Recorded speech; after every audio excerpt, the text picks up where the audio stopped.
यांचा परिचय द्यायचा म्हणलं तर खूप काही सांगता येतील, पण त्यांना जास्त वेळ पाहिजे असतो की प्रवचन देण्यासाठी जास्त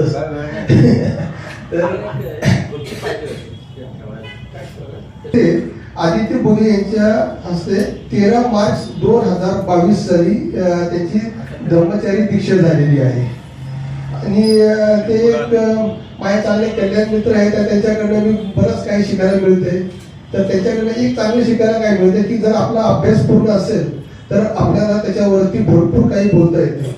आणि जे कॉन्फिडन्सली जे बोलणं जे असतं ते मी प्रत्येक वेळा शिकायचा प्रयत्न करत असतो.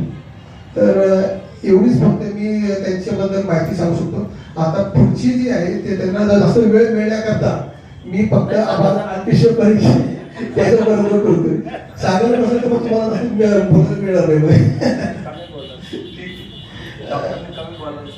बरोबर, ठीक आहे. आजच्या प्रवचनाचा विषय आहे डॉक्टर बाबासाहेब आंबेडकर यांच्या जीवनावरील विविध पैलू.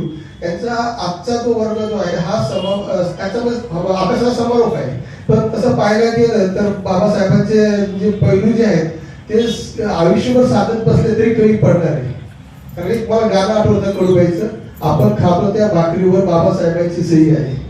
जेव्हा फक्त आपला हा अभ्यास आहे म्हणून आपण हा एक समारोप करतोय. तसं पाहायला गेलं आपल्या जीवनामध्ये बाबासाहेबांचे पैलू आपण प्रत्येक वेळेला आत्मसात करणं गरजेचं आहे. तर आता मी त्यांना विनंती करतो की तुम्ही तुमचं प्रवचन सुरू करावे.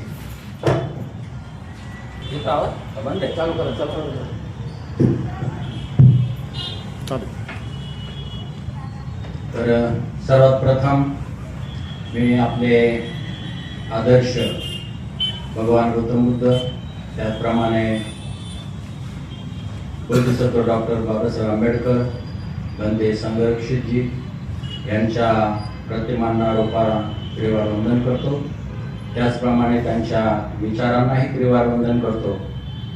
आणि आज माझा जो परिचय केला म्हणजे सूत्रसंचलन करत आहे, ते जरी प्रथम सूत्रसंचलन करत असले तरी ते कॉलेजवर असल्यामुळे बोलायची त्यांना भरपूर सवय आहे. आणि साचेबद्ध बोलण्यासाठी थोडंसं अडखळते. ते 2-3दा बोलले की मग ते तुमचं ऐकणार नाही पुढे. ते माझं सारखंच होते ना. कारण मला कल्याण मित्र बनवलं ना त्यांनी, त्यांचं कल्याणच होणार. त्याचप्रमाणे उपस्थित सर्व धम्मचारिणी, धम्ममित्र आणि असलेले लहान थोर त्यांना माझा मैत्रीपूर्ण जय.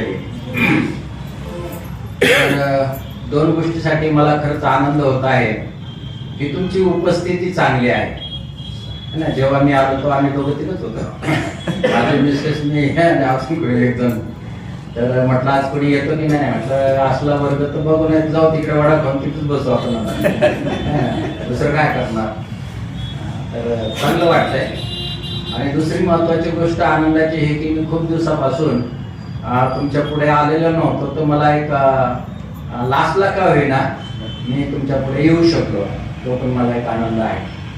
तर खूप काही बाबासाहेबांचे जे पैलू आहेत आपण बघितलं असेल. मला तर असं वाटतं जेव्हा मी बुद्ध धर्माचा अभ्यास करायला घेतला आणि अजूनही बाबासाहेबांना मी जास्त जाणलेलं नाही.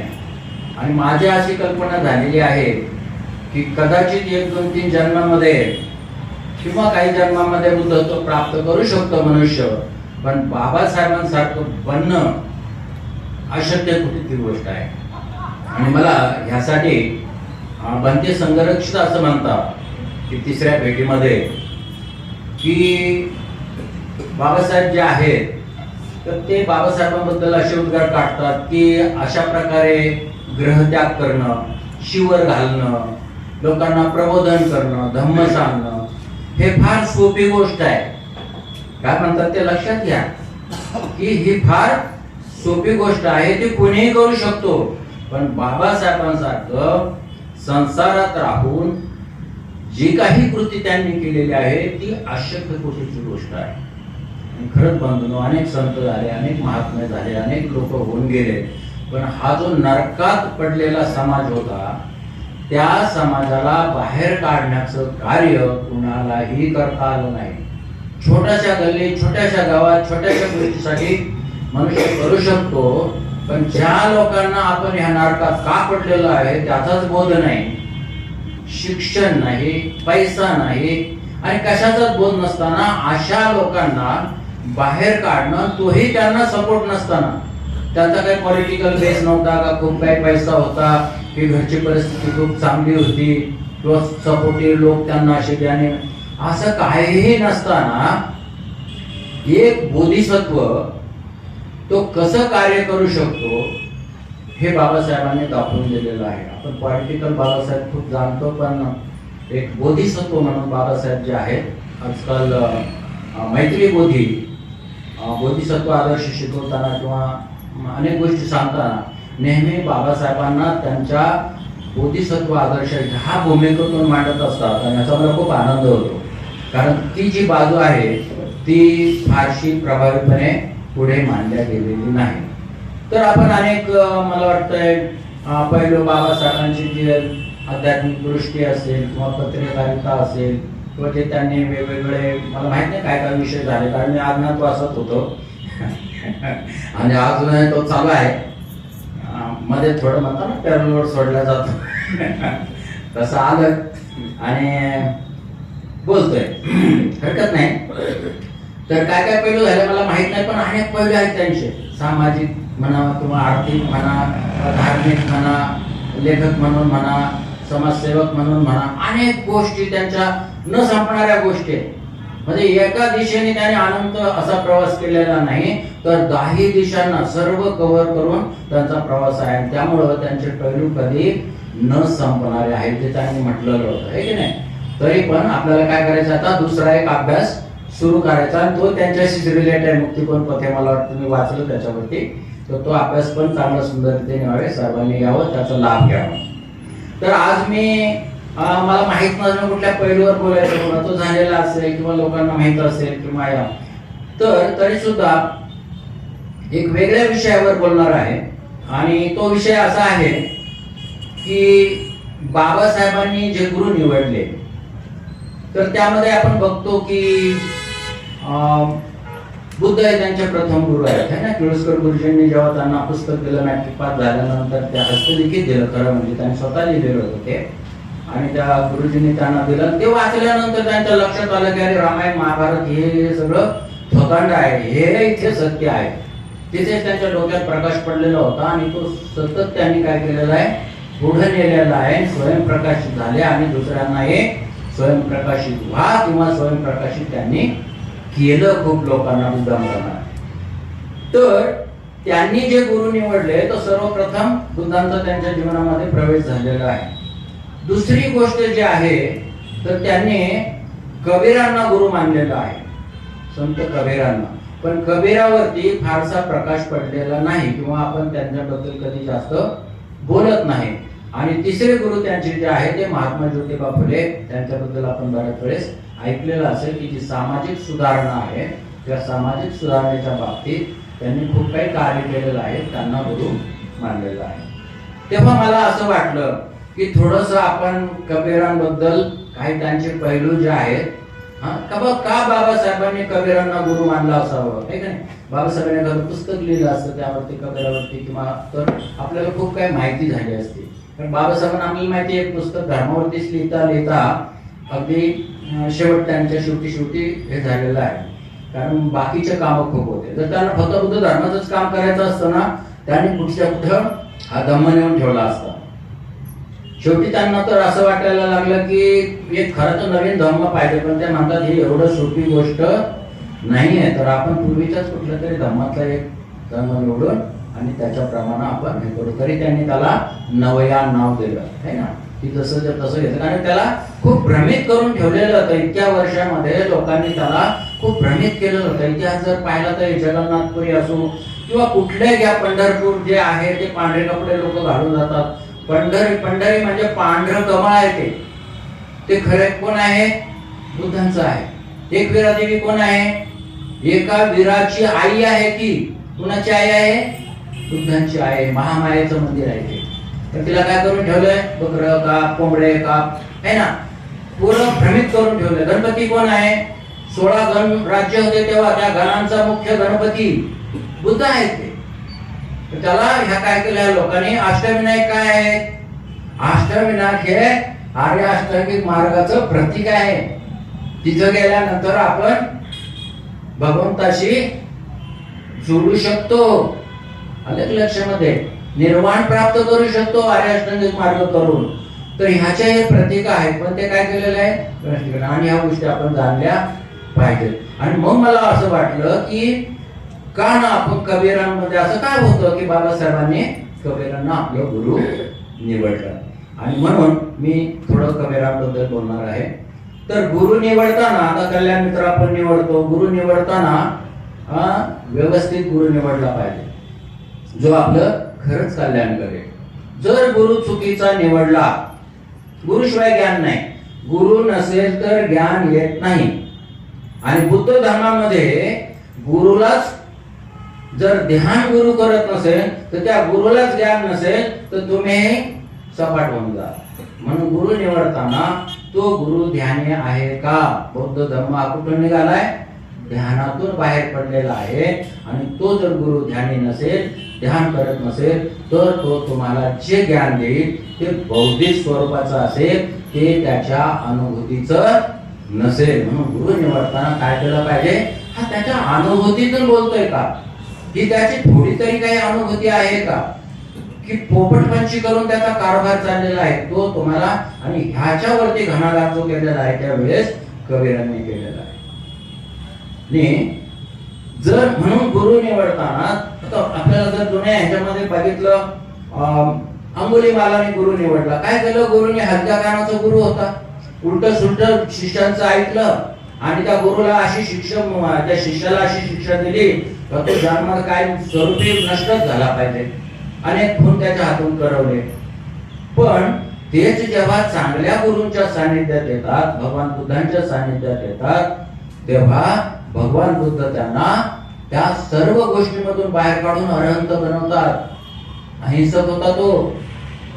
फुलं आणून जेव्हा गुरुला द्यायचा, त्या गुरु मातेला द्यायचा, पूजेला आणायचा, तेव्हा प्रत्येक फूल तोडताना तो त्याच्यात बघायचा एखादा किडा तर नाही ना, त्याला इजा तर पोहोचणार नाही ना तोडताना. ते फुंकर घालून त्याला बाजूला काढायचा. जर निघत नसेल, असा तो अहिंसक होता. त्यांची तत्व बघा कशा प्रकारे तो पाळायचा. त्याला कसं करून ठेवलं गुरुने? गुरु पाळणं म्हणजे गुरुर ब्रह्मा गुरुर विष्णू गुरुदेवो महेश्वरा, गुरु साक्षात परब्रह्म तस्मै श्री गुरुवे नमः. तो गुरु हाच परब्रह्म आहे, गुरु हाच विष्णू, गुरु हाच महेश्वर. तोही तारणारा, तोही मारणारा, तो सर्व काही आहे, माता आहे, पिता आहे. आणि म्हणून त्याच्या ठाई सर्व आपण अर्पण करतो. मग अशा गुरुच्या ठाई जर आपल्याला अर्पण करायचं असेल तर गुरु हा कसा पाहिजे? आपल्याला आपलं कल्याण करणारा, आपल्याला खरा मार्ग दाखवणारा. आणि म्हणून कबीरांकडे पाहताना असं लक्षात येतं की बाबासाहेबांनी त्यांना निवडण्याची जी कारणं आहेत, तर ते कारणांकडे जाण्या अगोदर आपण थोडस कबीरांबद्दल जाणून घेऊ. तर संत कबीर हे जे आहे हे मजहर म्हणजे मगध देश जो होता बिंबिसाराचा, त्या मगध देशामध्ये मजहर या ठिकाणी त्यांचा जन्म झालेला आहे. त्यांचे आई वडील, आई नेमा आणि वडील नेरू, तर हे पूर्वी हिंदू जातीचे होते. म्हणजे हिंदू समाज विणकर होते ते, पण हिंदू समाज गोष्टी वगैरे असतात तशा प्रकारचे ते विणकर होते, विणायचे ते कपडे वगैरे. तर म्हणजे त्याचे वडील हे नेहरू जेव्हा लहान होते 7-8 वर्षाचे, तेव्हा त्यांना जेव्हा शाळेत घालायला नेलं, तर तुम्ही क्षुद्र जातीचे आहात, छोट्या जातीचे, नीच जातीचे आहात, तुम्हाला शिकता येणार नाही. आणि म्हणून ब्राह्मणाने अक्षरशः त्यांना हाणून मारून बदलून बाहेर काढलं. आणि म्हणून मग त्यांनी काय केलं की ह्या मुस्लिम लोकांनी त्यांना म्हटले की तुम्ही आमच्याकडे या, आम्ही काय करू तुम्हाला ह्या अशा प्रकारची वागणूक देणार नाही, तर तुम्हाला चांगली वागणूक देऊ. आणि म्हणून ते मुस्लिम झाले. मुस्लिम झाले, जुलाहा म्हणतात त्यांना. तर हे लोक काय करतात, हे पण विणकर समाजाचे आहेत जुला लोक, आणि त्यांनाही हीन समजलं जातं. तर अशा प्रकारे ह्यांचं मग लग्न झाल्यानंतर त्या निमाशी लग्न झालं ह्या नेहरूचं, आणि त्यांना हा मुलगा झाला. आता हे इथे साम्य बघताना एक गोष्ट लक्षात येते की जेव्हा ती गरोदर होती, प्रेग्नंट होती, कोण, ह्यांची माता नेहरू निमा, तेव्हा तिला असं वाटलं की आपल्या बाळणपणासाठी त्या रूढीप्रमाणे पूर्वीच्या की आपण आपल्या आई वडिलांकडं जाऊ, है ना, आई वडिलांकडं जातात पहिल्या बाळ.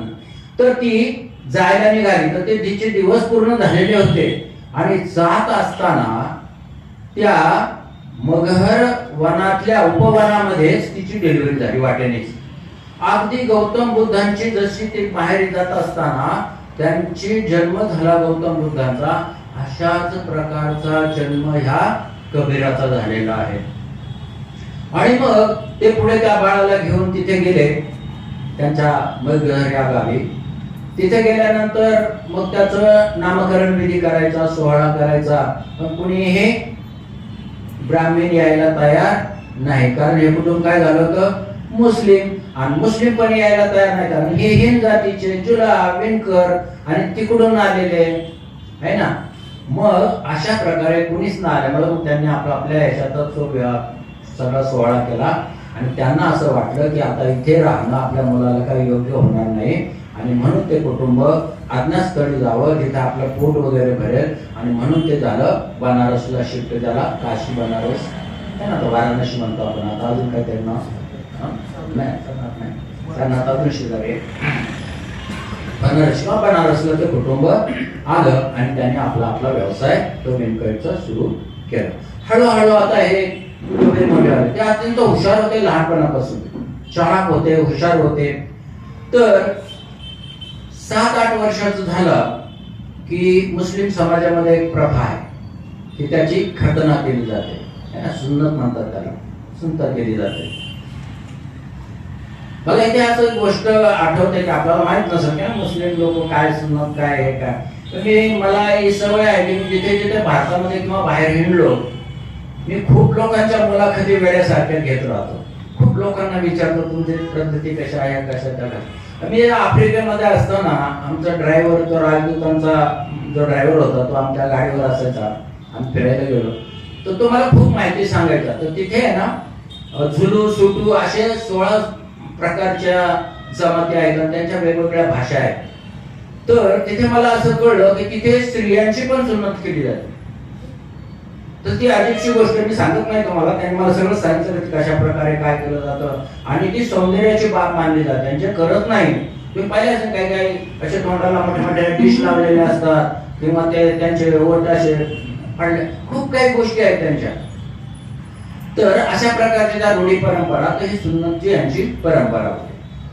तर मग काय केलं, मंडप सजला, लोकांना सगळ्यांना आमंत्रण दिली, आणि जेवण वगैरे असं बांधलं गेलं, सगळं झालं. तेव्हा या छोट्या 7-8 वर्षाच्या कबीरांना कळेना की हे काय चाललेलं आहे. तेव्हा त्यांना कोणीतरी सातला जिथे कार्यक्रम आहे, कशाचा, खतना होणार आहे, सुन्नत. तेव्हा त्यांच्या लक्षात आलं, ते काही दिवसांपूर्वी त्यांच्या मित्राच्या ह्या विधीसाठी गेले होते, आणि तो विधी जेव्हा त्यांनी पाहिला तेव्हा त्यांना त्याचा खूप म्हणजे असा भयानक संताप आला. हे काही चांगली गोष्ट नाहीये, हे मी काय करून देणार नाही अशा गोष्टी. आणि मग त्यांनी आई वडिलांना विचारलं काय, म्हणजे काय नाही, एक कार्यक्रम आहे, एक समारंभ आहे, असं आहे तसं आहे. पण जेव्हा काजी आणि मुल्ला आले तेव्हा मात्र घाबरले, आणि ते म्हणले की याचा कार्यक्रम आहे का असं. तर म्हणले हा. मग म्हणले मी बिलकुल करून येणार नाही, पण आई वडील काय ऐके ना. तो खूप संतापला. शेवटी त्याला ताब्यात देऊन टाकलं त्या मुलांच्या, आणि त्यांनी त्याला जाम पकडलं. आता काही आपलं खरं नाही असं, आणि त्यांनी आपली शक्ती पटली, आणि हे जे कबीर आहेत हे तिथून पळून गेले, आणि कुठं लपून बसले त्याचाच पत्ता लागेना. शोध शोधलं, ते काही सापडायला तयार नाही. आणि मग खूप वेळ गेला, सगळा कार्यक्रम विस्कळीत झाला. शेवटी ते मुल्ला काशी जे होते ते संतापले, आणि त्यांना शिव्या शाप देत ते निघून गेले, आणि तो कार्यक्रम कॅन्सल झाला. आता अक्षरशः 2 ते 3 दिवस ह्या कबीराला लोक शोधत होते. सगळं ते बनारस पालतं घातलं पण कबीर म्हणाला काय तयार नाही. तिसऱ्या दिवशी त्यांचे वडील नेहरू हे शोधत शोधत शोधत गंगा नदीच्या काठी जे घाट आहे त्या घाटावरती गेलं. त्यावेळेस असे एवढे चांगले घाट नसतील. आता मला वाटतं मी पाहिलं नाही, नरेंद्र मोदी साहेबांनी खूप बदल केलेला आहे. आणि जेव्हा जायचं काशीला तर त्यावेळेस अक्षरशः माझ्या मिसेसने बी बघितलं असं मला वाटतं. कारण आमच्या नात्यात मी जबलपूर साईडला होतो त्या साईडला, तेव्हा नोकरीनिमित्त तेव्हा जे बी घरचे यायचे आम्हाला काशीला जायचं आम्हाला, मग त्यांना मी घेऊन जायचो, बाहेर बसायचं, या बाबा फिरून काय करून, आणि मी यायचो. आपलं सोन्याचे मस्तपैकी त्याला पूर्ण कव्हर चढवलेलं आहे, संपूर्ण सोन्याचे पत्रे जाडजाड, त्यातल्या पांड्याने हळूहळू काढून घेऊन गेले घरी ते. तर अशी एवढीच वाट होती जायला त्या मंदिरामध्ये. त्या मंदिरात जाईपर्यंत सापडत नव्हतं मंदिर. आता मला वाटतं चांगल्या प्रकारची वाट वगैरे झाली असं. तर त्या घाटावरती ते खूप फेमस असं मंदिर आहे ते काशीचं. तर त्या घाटावरती हे इथं बसलेले होते. तर त्यांनी जेव्हा वडिलांना पाहिलं तर ते पळायला लागले. तर वडील म्हटले, अरे बाबा पळू नको, आता जो काही कार्यक्रम आहे तो रद्द करून टाकलाय, तुझा काय त्या अशा तुझी काय घटना वगैरे करण्यात येणार नाही, तू शांत राहा, माझ्या बरोबर चल. आई जी आहे ना त्यांची, तर ती आई कबीर जोपर्यंत जेवण घेत नाही तोपर्यंत ती जेवत नाही, असं तिचं व्रत होतं. म्हणजे बघा त्या काळी सुद्धा आपण नवरा जेवत नाही, आता बायका कधी कधी नवरा माझी मिसेस जेवतच नाही, मग मी उपाशी राहील, मी लवकर गेलो नाही तर ह्या गोष्टी ठीक नाहीत. आपल्याला भूक लागली आपण जेवून घेतलं पाहिजे. उशीर झाला, हे झालं, आपल्याला आपण आपल्या टाइमवरती जेवलं पाहिजे. पण ती आई जेवत नव्हती. ती अक्षरशः 3 दिवस जेवली नाही. जेवले नाहीत नाही, ती पाणी सुद्धा पिले नाही. जोपर्यंत माझा मुलगा मिळत नाही तोपर्यंत मी पाणी मध्ये. वडील म्हणाले, बाबा तू घरी चल, कारण तुझ्या आईने पाण्याला सुद्धा स्पर्श केला नाही. तो म्हणाला, बाबा मला पण आजी खूप आठवण यायची. आणि मग तो घरी गेला आणि मग त्याला शांततेने तिथे बसून आणि तो रुटीन त्याचं सुरू झाला. वडिलांच्या कामामध्ये बिनकामामध्ये तो मदत करायला लागला. असं करत असताना पुढे काही दिवसानंतर यांना असं वाटलं की आपल्या मुलाला चांगलं शिक्षण मिळालं पाहिजे. पण शिक्षण मिळालं पाहिजे तर त्यांना आठवलं की आपल्याला कसं या लोकांनी त्रास दिला, तर आता काय करावं. म्हणून ते आश्रमामध्ये जे ब्राह्मण लोक शिकवायचे त्यावेळेस आश्रम शाळा होत्या, त्या शाळेमध्ये त्याला घेऊन गेले आणि त्याला म्हणाले, याला काय करा तुम्ही काही संस्कृत किंवा हे काहीतरी शिकवा. तर त्यांनी विचारलं, तुम्ही कोण आहात, या त्या सगळं विचारल्यानंतर ते जुला आहे, विणकर समाजाचे, हिंद जातीचे आहे. ते म्हटलं, तुमची हिंमतच कशी पडली इथे यायला, संस्कृत तिथं बाजूलाच राहिलं, तुम्ही इथे पाय सुद्धा ठेवायचे नाही. अक्षरशः त्यांना असं हिनवून तिरस्काराने आणि लोटून तिथून दिलं आणि त्यामुळे मग त्यांना परत यावं लागलं. मग तुम्ही मुस्लिम आहात तर तुम्ही जावा म्हटले मुस्लिमच्या तिकडे, तुम्ही त्या काय म्हणतात त्यांची काय असतं ते मदरसा, त्या मदरशात जा म्हणे आणि तिकडे शिका. आता मग हे मदरशात गेले. मदरशात गेल्यानंतर त्यांनी मी विचारलं, तुम्ही कोणत्या जातीचे, तर जुला, विणकर समाजाचे, हिंद. अच्छा ठीक आहे, तरी पण ठीक आहे, मग याची खतना झालेली आहे का. म्हटले नाही, ते असा असा प्रकार झाला. त्या बिचारे सत्य बोलणारे, मग सत्य बोलणाऱ्याला जे आहे ना फार भयंकर त्रास होतो.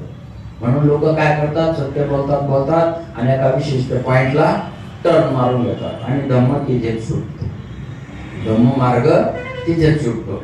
आणि म्हणून ह्यांनी जे काही खरं सत्य सांगितलं तेव्हा ते म्हणाले, अरे तुम्ही ना हिंदू ना मुसलमान आणि हिंद जातीचे, तुम्हाला इथे शिक्षण घेता येणार नाही, तुम्ही येऊ नका इथे.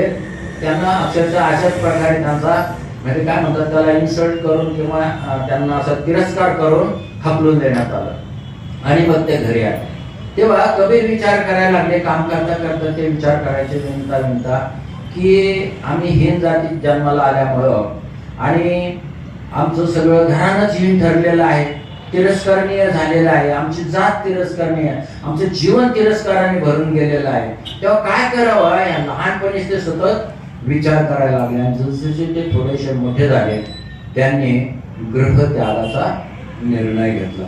बघा, बुद्धांच्या जीवनाकडे जर बघितलं किंवा बाबासाहेबांच्या जीवनाकडे जर बघितलं तर या अस्पृश्यतेचे किंवा हीनतेचे किंवा तिरस्काराचे जे समाजाने जो बहिष्कृत टाकलेला आहे, अशा गोष्टींचा ज्यांना ज्यांना त्रास झाला विशेष करून बाबासाहेबांना जो त्रास झाला, अशाच प्रकारचा त्रास ह्या कबीरांना पण झालेला आहे. आणि मग त्याने ग्रहत्याग केला आणि ते गुपचूप गायब झाले. आई वडिलांनी खूप शोधलं. आता त्यांना प्रॅक्टिस झाली होती गायब कसं व्हायचं, लपून कसं बसायचं आहे ना, ते गेले पळून. कारण इथे राहून तरी काय करणार आहे. तर असे ते एकांतात राहायला लागले आणि मग ते सारनाथला गेले. जवळच एक सारनाथ आहे, तुम्ही गेला असेल सारनाथला तर तिथे स्तूप वगैरे जे त्यांनी तो पहिलं प्रवचन तिथे गेलेलं आहे 5 भिक्षूंना त्या. तर तिथे गेले, ते भग्नावशेष पडलेलं. त्यांनी काही मंदिरांना भेटी दिल्या, काही ते पंडित पाहिले, काही योगी पाहिले आणि त्यांचं मनामध्ये काही समजेना त्यांना. काही लोक असे होते धर्म न मानणारे आणि त्याला सत्संगी म्हणतात. सत्संगात जाऊन बसा आणि ते सांगत राहतात. आम्ही पण जेव्हा हायस्कूल कॉलेजला होतो ना, तर सत्संगात जे आपले जैन लोक आहेत तर त्या जैन लोकांच्या सत्संगाला आम्ही जाऊन बसायचो आणि जैन प्रवचन मी लहानपणापासून खूप ऐकायचो. विशेष म्हणजे आमच्या घरची परिस्थिती खूप चांगली नसल्यामुळं मी एका ग्रुपमध्ये भाग घेतला होता. तो ग्रुप जेवण वाढायचं काम करायचा आणि ते जैन लोकांच्या त्या ग्रुपमध्ये होतो. तर तिथे जेवण खूप सुंदर मिळायचं. म्हणजे इतकं चांगलं जेवण मिळायचं की ते दुसरं कुठे मला हॉटेलमध्ये पण जेवण मिळणार नाही. म्हणजे जेवण जर सगळ्यात सुंदर खायचं असेल तर जैन लोकांचं. आणि मग ते खाणं पिणं झालं की मग ऐकायचं मस्त पाहिजे. तर तिथे खूप आनंद मिळायचा. तिथे कोणी विचारत नव्हतं की तुम्ही कुठल्या जातीचे, कुठले काय. ती एक गोष्ट खूप मला आवडायची. तर अशा प्रकारे त्यांनी सत्संग केला, अक्षर ओळख केली आणि मग काही थोडंफार जे आहे त्यांना ज्ञान प्राप्त झालं. ते भटकंती इकडे तिकडे करत राहिले. पण मग त्यांच्या लक्षात आलं की गुरुशिवाय आपल्याला काही ज्ञान प्राप्त होणार नाही किंवा मार्ग दिसणार नाही. अनेक लोकांनी सांगितलं तुम्ही गुरु निवडा, कल्याण मित्र निवडा, उपाध्याय निवडा, हे करा. हे थोडस जे पारला आलं नाही तर तेच वरून लगेच आदेश सुरू होतो आणि मग लोक लगेच आपल्याला लगेच उपाध्याय निवडा, लगेच हे करा, लगेच ते करा. अशा प्रकारच्या गोष्टी सुरू होतात. तसं त्यांचाही गुरुचा शोध सुरू झाला आणि गुरुचा शोध घेत असताना मग त्यांच्या असं लक्षात आलं की अरे हे जे बौद्ध धर्मियांचे जे भिक्षू आहेत हे भिक्षू जातीवादी नाही, ते काय आहे, मानवतावादी आहे. ते तुम्हाला जात विचारत नाही, तुम्ही कुठले काय हे ते, तर ते आपल्याला सामावून घेतात. आणि ते मानवतावादी असल्यामुळं त्यांना असं वाटलं की आपण काय करावं की बौद्ध भिक्षूला एखाद्या हे करून त्याच्याकडून काही शिकावं, दीक्षा घ्यावी. आणि म्हणून ते गंगा नदीच्या काठी एक कुटी करून बौद्ध भिक्षू राहत होता. त्यांचं नाव होतं बोधिसार. हे बोधिसार तिथे तपश्चर्या करायचे, तिथं ध्यान धारणा करायचे, मागून वगैरे ते मग तिथं ते राहायचे. तर त्यांच्या कुटीमध्ये हा गेला आणि त्यांना विनंती केली की मला तुम्ही काय करा, काहीतरी ज्ञान मार्ग, काहीतरी मार्ग शिकवा, काहीतरी आध्यात्मिक शिकवा. आणि मग त्यांना हा ध्यान मार्ग शिकवला. ध्यान कशी करायची आहे ना. आता आपण ध्यान करतो आणि आपण सतीचं ध्यान करतो, मग मैत्री भावनेचं ध्यान करतो. आपल्या दृष्टीने आपण सतीचं ध्यान केलं, मैत्री भावनेचं ध्यान केलं आणि मग झालं. ह्या गोष्टी वाटतात तेवढ्या सोप्या साध्या नाहीये. लक्षात घ्या, ह्या गोष्टी वाटतात तेवढ्या सोप्या साध्या नाहीयेत. आनापानसतीने मनुष्य शांत होतो, एकाग्र होतो आणि आध्यात्मिक पाया त्याचा बनतो. आध्यात्मिक पाया बनला की अंतर्यामी तो पाहायला लागतो. आणि अंतर्यामी पाहणं नुसतं योग्य नाही, कारण तो काय करतो, दुःख मुक्तीचा मार्ग स्वतःला आणि इतरांना. ध्यान का महत्वाचं आहे, तर आनापानसतीने आपण शांत झालो, एकाग्र झालो की अंतर्यामी पाहायला लागतो.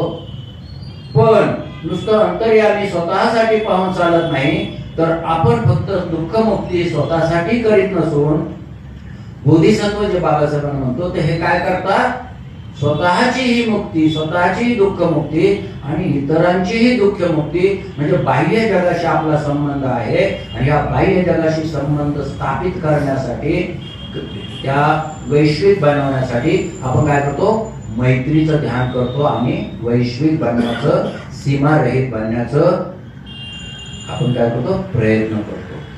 आणि जेव्हा आपण हे ध्यान करत असतो, जेव्हा आपण बाह्यकारी आणि अंतर्यामी ह्या दोन्हीही गोष्टी बघायला लागतो, तेव्हा ही मैत्री कमी पडते. म्हणजे कशी की आपल्याला संपूर्ण दिशा, सर्व बाजूने, सर्व व्यापी अशा गोष्टी जर वैश्विक करायच्या असतील तर त्याला, म्हणजे जर तुम्ही मैत्रीचं ध्यान परिपूर्णतेला गेलं तर ब्रह्मा बनू शकता, ब्रह्मदेव बनू शकता. आता म्हणा ब्रह्मदेव थोडा टाइम आपण, आपल्याला इकडे जर गेलो तर आपल्याला टाइम पुरणार नाही. आणि असं सकाळपर्यंत बोलत राहिला, तुम्ही म्हणणार अरे उशिरा गेलो तर गेलो, आता तुम्हाला 1 तास 2 तास सुट्टी नाही, तर तुम्ही उशिरा आला, है ना, 1 तास 2 तास उशिरा आला, त्याची काय होईल? सजा होईल. त्याची काय होईल? सजा होईल. काय सजा? ऐकावं लागलं. हा, आता इथं प्रज्ञारथ आलेले आहे हिंदू महाराजांसारखे, ते काही सोडणार नाही. तर ठीक आहे, तर मग इथे आपण 4 ब्रह्मविहार करतो, तो त्याचा ब्रह्मसंपत्ती बनतो. करुणा, मुदिता आणि काय? मैत्री, करुणा, मुदिता आणि उपेक्षा. ह्या भावनांनी जेव्हा परिपूर्ण होतात, उपेक्षा, उपेक्षा म्हणजे काय? तिरस्कार नाही. जे सुखी जीवन आहे, भौतिक जीवन किंवा आध्यात्मिक जीवन, त्यालाही सोडून जे लोकोत्तरात आहे त्याकडे, ह्याला सोडून त्याकडे जाण्याची जी इच्छा निर्माण होते त्याला उपेक्षा म्हटलेला आहे. याची उपेक्षा करायची, ह्या सुखाला सोडून. तिथे एक श्रोतापन्न अवस्था आणि तिथे आर्य संघाची सुरुवात होते. तर हे जेव्हा आपण करतो तर तो आध्यात्मिकतेचा खरा पाया बनतो. आणि हा बौद्ध धर्म जो आहे हा ऍक्च्युली आर्य संघ जो होता बुद्धांचा, हा तिथून सुरू होतो, श्रोतापन्न अवस्थेपासून. आणि म्हणून तिथे जे ध्यान मग सुरू होतात विपश्यनेचे, तर तिथे खरे त्याला ध्यान मार्ग माणसाला समजतो. दुःख आणि त्यानात्म काय आहे हे तो प्रज्ञेने पाहायला लागतो. मग तिथे प्रज्ञेकडे आपली वाटचाल सुरू होते. आणि ही गोष्ट जर समजली नाही तर आपण काय करतो? पोपटपंची करत राहतो. आणि पोपटपंचीमध्ये कसलाही लाभ होत नाही. त्याने मनुष्य काय होतो? ढोंगी बनतो, पाखंडी बनतो, लोकांना लुटणारा बनतो, शील पालन करत नाही. आणि फक्त भासमान सत्य, मी हे केलं, मी ते केलं, मी हा झालो, तर हा अहंकार वाटतो. जिथे अहंकाराचा मृत्यू होऊन जाईल तिथून अध्यात्माचा जन्म होतो. आणि म्हणून चांगुलपणाचा अहंकार तो फारच भयानक असतो. आणि जर का तो झाला तर मग आसाराम बापू सारखं डोंगरावर गेलं की खाली रपटतो. कारण शिलाचं खाली बेस नसल्यामुळं, म्हणून शील समाधी प्रज्ञा अशी गोष्ट सांगितलेली आहे. आणि ही जी समाधी आहे मधला भाग, हा समाधीचा भाग. आता तुमचा आर्याश्रिंग मागे आमचं चालू आहे, त्यांनी व्यवस्थितपणे हा भाग शिकून घ्यायचा आहे.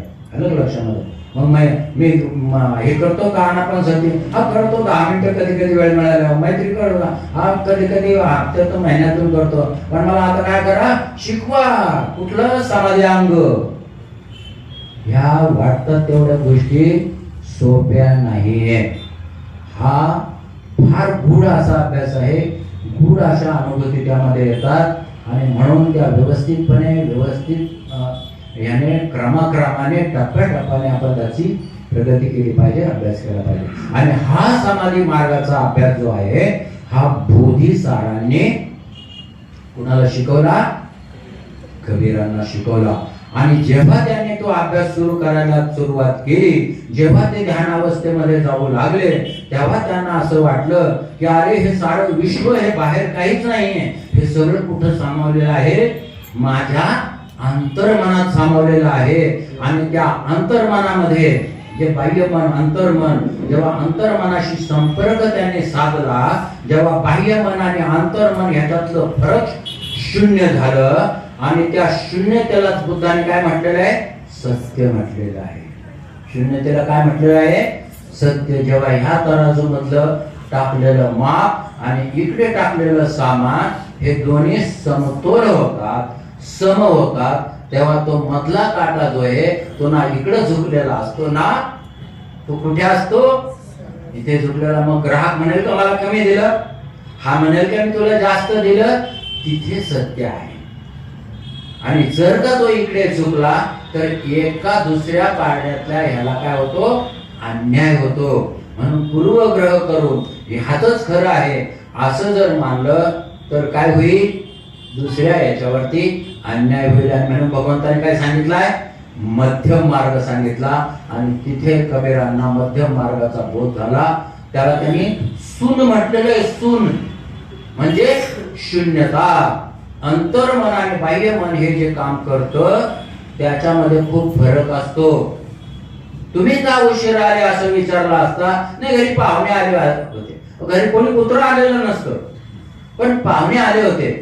बाह्य अंतर्मन सांगतं त्याला की बाबा कोणचा पाहुणा, तुझ्या घरी तसा कोणी पाहुणा येत नाही ना, तू आहेस तसा खडूस, तर आज कुठून येईल की तुला आध्यात्मिक त्याला जायला टाइम मिळाला नाही.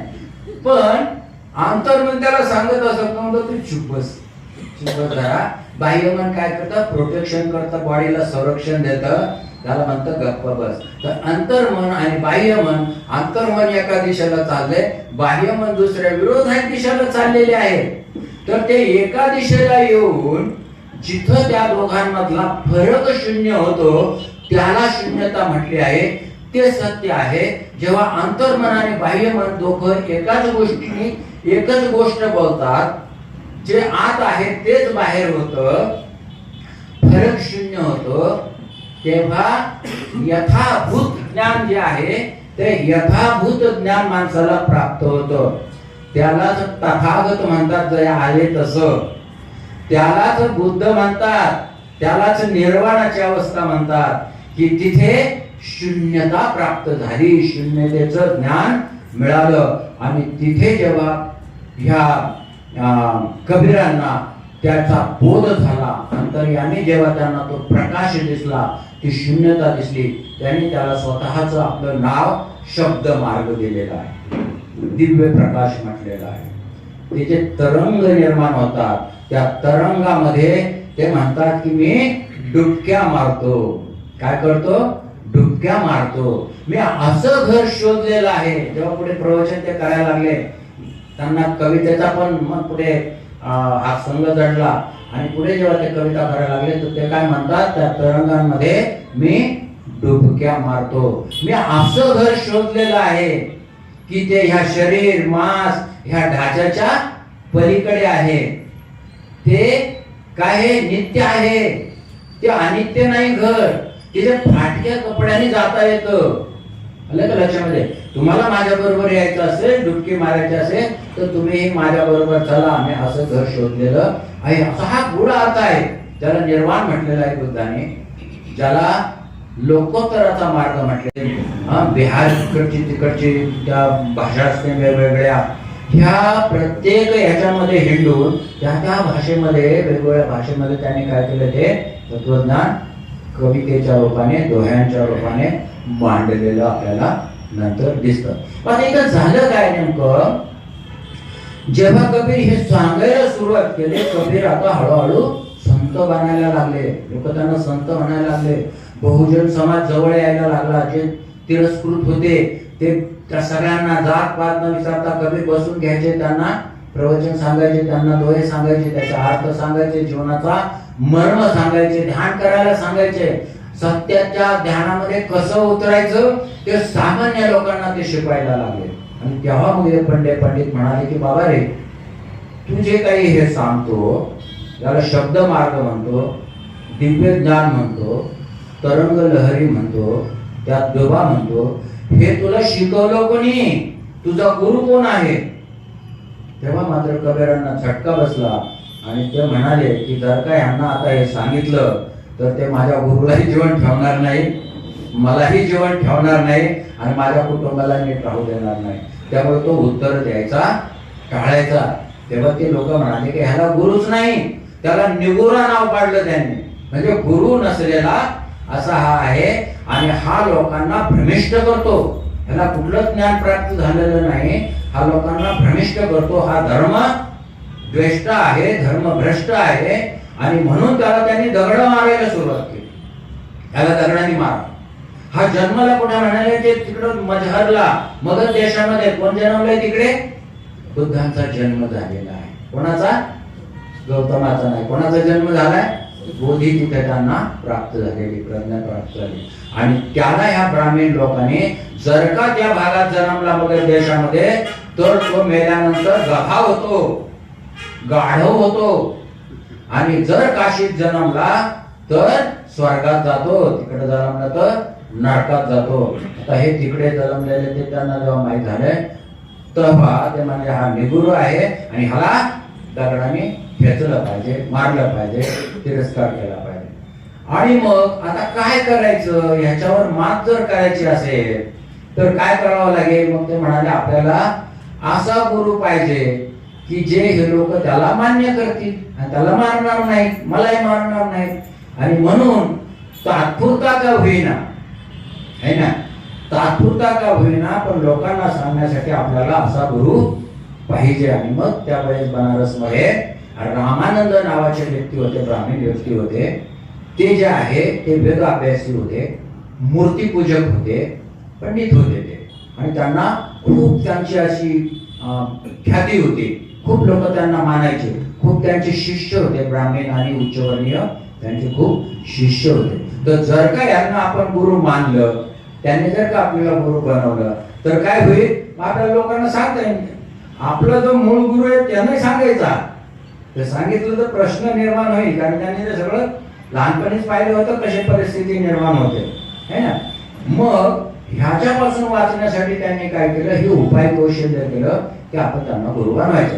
आता ते महाराज असे होते की हीन लोकांचं, तुच्छ लोकांचं म्हणजे चेहरा सुद्धा पाहत नव्हते. आता त्यांना गुरु कसं काय बनवायचा हा प्रश्न पडला. तर तेव्हा त्यांनी बघितलं की हे सकाळी उठतात आणि गंगेच्या काठावर घाटावर जातात, आंघोळ करतात पहाटे पहाटे. म्हणजे जेव्हा असं दिसत नाही, धुंदलं 3-4 वाजता आहे ना, 4 वाजता, 4, 4:30, 4 या दरम्यान लोक घाटावर जाऊन आंघोळ करायचे, पूजा वंदना वगैरे त्यांच्या ज्या काही त्यांच्या ह्याच्यामध्ये असायचे त्या करायचे आणि मग आंघोळ करून हे परत यायचे. तर मग यांनी काय केलं उपाय कौशल्य म्हणून, हे त्या घाटाच्या कडेला त्यांच्या वाट जिथून होती तिथे एका पायरीवर बसून आता आंघोळ करून वापस येत आहे, तर यांनी पडून घेतलं.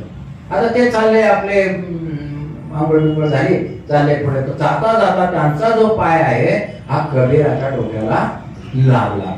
आता कबीराच्या डोक्याला पाय लागल्यामुळे आपण काय म्हणतो की बाबा हे अरे बापरे, अरे असं काहीतरी म्हणतो, चुकून काही गोष्ट झाली तर. त्यांनी पाहिलं कोणी मनुष्याच्या डोक्याला पाय लागला तर ते म्हणाले राम राम. काय म्हणाले, राम राम. तेव्हा आणि निघून गेले. तेव्हा कबीर आला आणि त्यांनी सांगायला सुरुवात केली, रामानंद हे माझे गुरु आहे. आता रामानंद गुरु आहेत, रामानंद ज्याला त्याला तो सांगायचं की रामानंद माझे गुरु आहे, मी त्यांचा शिष्य आहे.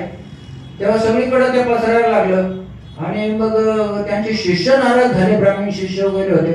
ते म्हणाले अरे असं कसं ह्यांनी ह्या हिंद जातीच्या, जोला जातीच्या विणकर समाजातल्या त्याला, ज्याचं तोंड सुद्धा ते पाहत नाहीत, त्याला शिष्य कसं बनवलं आणि कधी बनवलं. मग ते त्या गुरुकडे गेले, म्हणाले गुरु तुम्ही त्या हिंद जातीचा जो आहे कबीर त्याने शिष्य कसं काय बनवलं. इथे उच्च वर्णीयांचा भरमार झालेला आहे, हा हजारोच्या संख्येने आहेत, तुम्हाला काय ते कमी पडले होते म्हणून तुम्ही याला शिष्य बनवलं.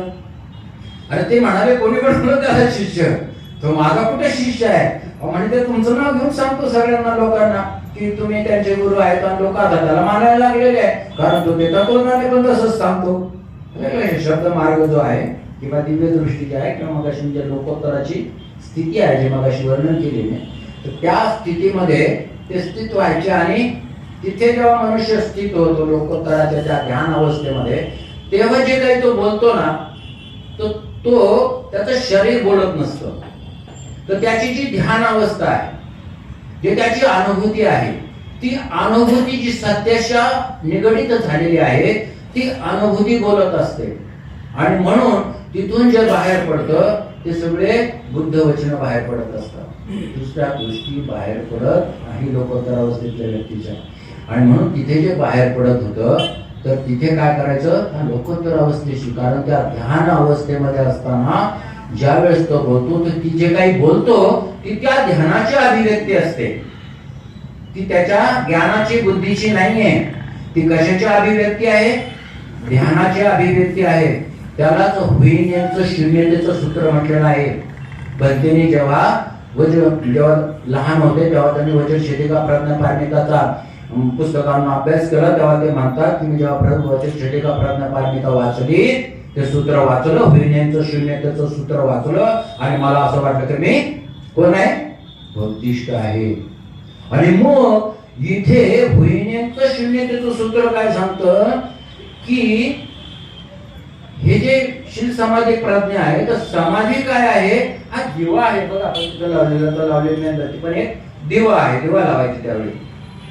तो दिवा आहे म्हणजे काय, त्याच्यात तेल टाकलं, दिवा आहे आणि ती ज्योत जळती आहे, तर त्या दिव्याला, संपूर्ण दिव्याला समाधी म्हटलेलं आहे. काय म्हटलेलं आहे, समाधीची अवस्था म्हटलेलं आहे वैज्ञानिक. आणि जो तो प्रकाश पडतो तो पाडण्याची गरज नाही त्या व्यक्तीला. तो जो प्रकाश जेव्हा दिवा जळत असतो तेव्हा तो प्रकाश पाडण्याची व्यक्ती नसती, तो दिवा जळत आहे याची ती अभिव्यक्ती असते. आणि म्हणून लोकोत्तर अवस्थेमधून जेव्हा ते गुरु किंवा हे बोलत असतात त्या स्थितीमधून, तर त्याला काही सांगायची गरज असत नाही. तो जेव्हा ध्यान अवस्थेमध्ये आहे ती झालेली त्याची अभिव्यक्ती असते आणि त्याचा प्रभाव जो आहे हा लोकांवर पडत असतो. आणि म्हणून कबीर नेहमी सांगायचे की तुम्ही शब्द मार्गाचा अवलंब करा, ध्यान मार्गाचा अवलंब करा. ही मूर्ती पूजा करणं, हे पुस्तक वाचणं, हे ग्रंथ वाचणं, हे काजी बनणं, मुल्ला बनणं, कुराण वाचणं, हे काहीही उपयोगाचे नाही. हे सगळे ढोंगी लोक आहेत, हे तुम्हाला लुटणारे लोक आहेत. दगडाच्या देवा म्हणजे दगडाच्या गोट्यामध्ये मूर्ती बनवून जर परमेश्वर प्राप्त होत असता तर ते काय म्हणतात, मी पहाडाची पूजा केली असती. मी जाऊन काय केलं असतं, सगळ्यात मोठा दगड त्या पहाडाची पूजा केली असती, पण त्यामध्ये काहीही नाही.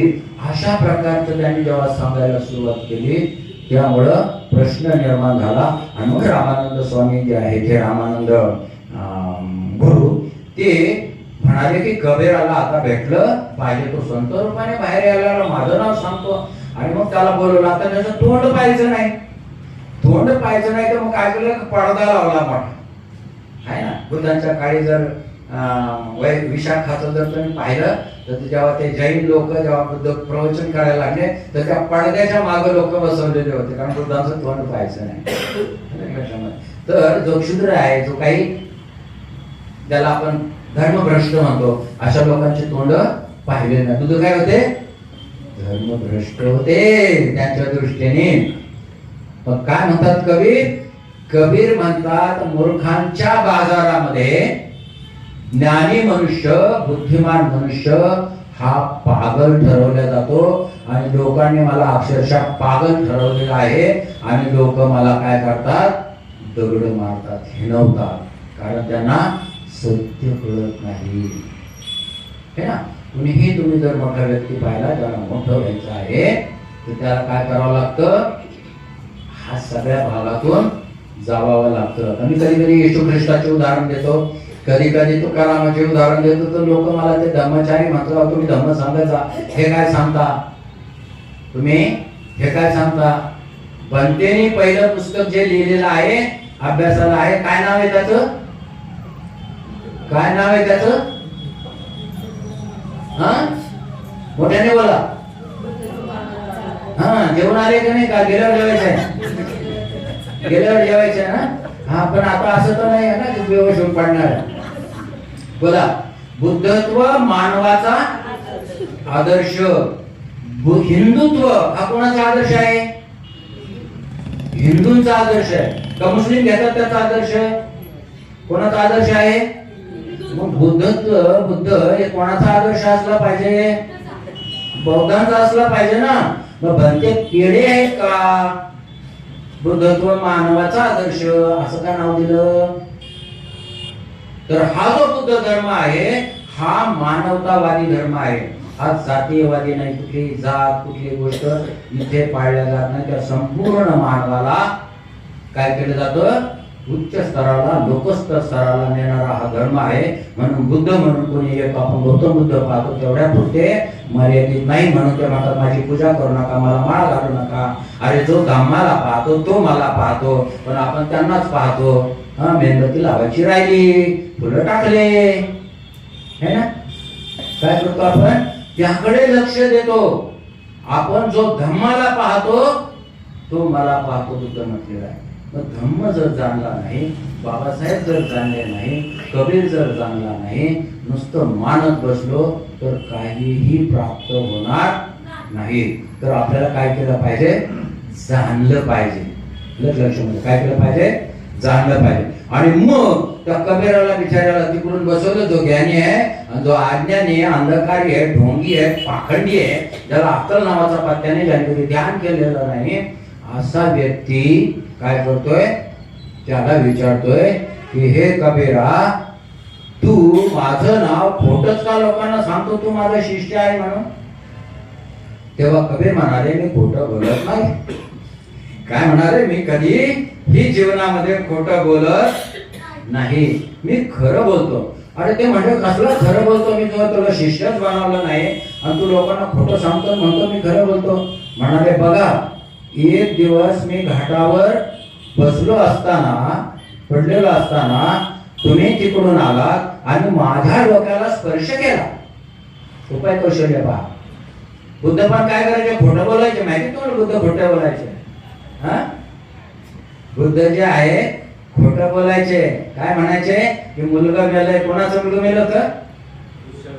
किसा गौतमीचं. तिला म्हटले का तुझा मुलगा मेलाय? हे बाई, तुला काय कळतं का? अध्यात्म काही हे कळतं का? मेलेला मनुष्य कधी जिवंत होतो का? असं म्हटले का? खोटं बोलले का नाही तिच्या बरोबर? काय म्हणाले? जा मोहरी घेऊन ये म्हटलं, जिथं कोणी मेल नाही, आणि ती घेऊन ये. मग तुझं मुलगा, हे खरं बोलले का? ते उपाय कौशल्य सांगितलेलं आहे. ज्या सत्यवचनाने समोरच्या मनुष्याला जर समजत नसेल तर त्याला कोणत्या भाषेत समजेल? त्याची मानसिक स्थिती काय आहे? त्या मानसिक स्थितीमध्ये मी कुठला उपाय केला पाहिजे तर त्याला तीच गोष्ट, उच्च स्तराची गोष्ट त्याच्या डोक्यात उतरू शकते. हे बुद्धाने सांगितलेलं आहे. आणि हेच बुद्धाचं तत्वज्ञान कोण उपाययोजनेत आणत आहे? कबीर उपाययोजनेमध्ये आणत आहे. ते म्हणाले की हो गुरु, तुम्ही माझ्या डोक्याला स्पर्श केला आणि तुम्ही मला राम राम हा मंत्र दिला. हे सत्य आहे का नाही? ते म्हणाले हे सत्य आहे. मग तुम्हीच खोटं बोलता. तुम्ही मला स्पर्श बी केला, मंत्र बी दिला, तो घाटावर दिला, आणि तुम्ही मला शिष्य स्वीकारलं आणि मी तुमचं नाव सांगतो, तुम्ही म्हणताय खोटं आहे. ते म्हणाले हे खरं आहे. आता काय खरं म्हणताय ना खोटं म्हणताय? ठीक आहे म्हणले, बाबा तू जा, जा म्हणले. ठीक आहे, शिष्य तर शिष्य, पण तू काय माझ्याकडे येऊ नको. तरी हे काय जायचे? त्यांच्याकडे जायचे. मला हे सांगा, ते सांगा, अमुक सांगा, तमुक सांगा. आणि कधी कधी हा शिष्य ते ऐकत बसायचे. ते आला की हा बस बाबा सांग काय का. हळूहळू ते त्यांच्या काय झाले? गुरखड्यात पडत गेले. आता पुढे काय झालं ते मी सांगितलेले. पण ह्याकडे आपल्याला काही गोष्टींकडे जायचं आहे. 8:30 झाले. मग हा एक अर्ध्या तासात संपत नाही. लक्षात घ्या, लक्षामध्ये हा काय होतो? संपत नाहीये. अजून तर सुरुवात करायची आपल्याला. प्रस्तावना झाली, प्रस्तावनेत पस्तावा आला. पण लक्षात घ्या, जर आयुष्यभर टाळ वाजून जर टाळक्यात काही येत नसेल, दगडावर डोकं आपटून डोकं रक्तमांबाळ झालं पण डोक्यात काही जात नसेल तर आपल्याला कुठेतरी एकाग्र होऊन धम्म शिकला पाहिजे, है ना. जसे तुम्ही अर्धा तास लेट आलेले, त्यामुळे अर्धा तास तर माझा पक्का बनतो.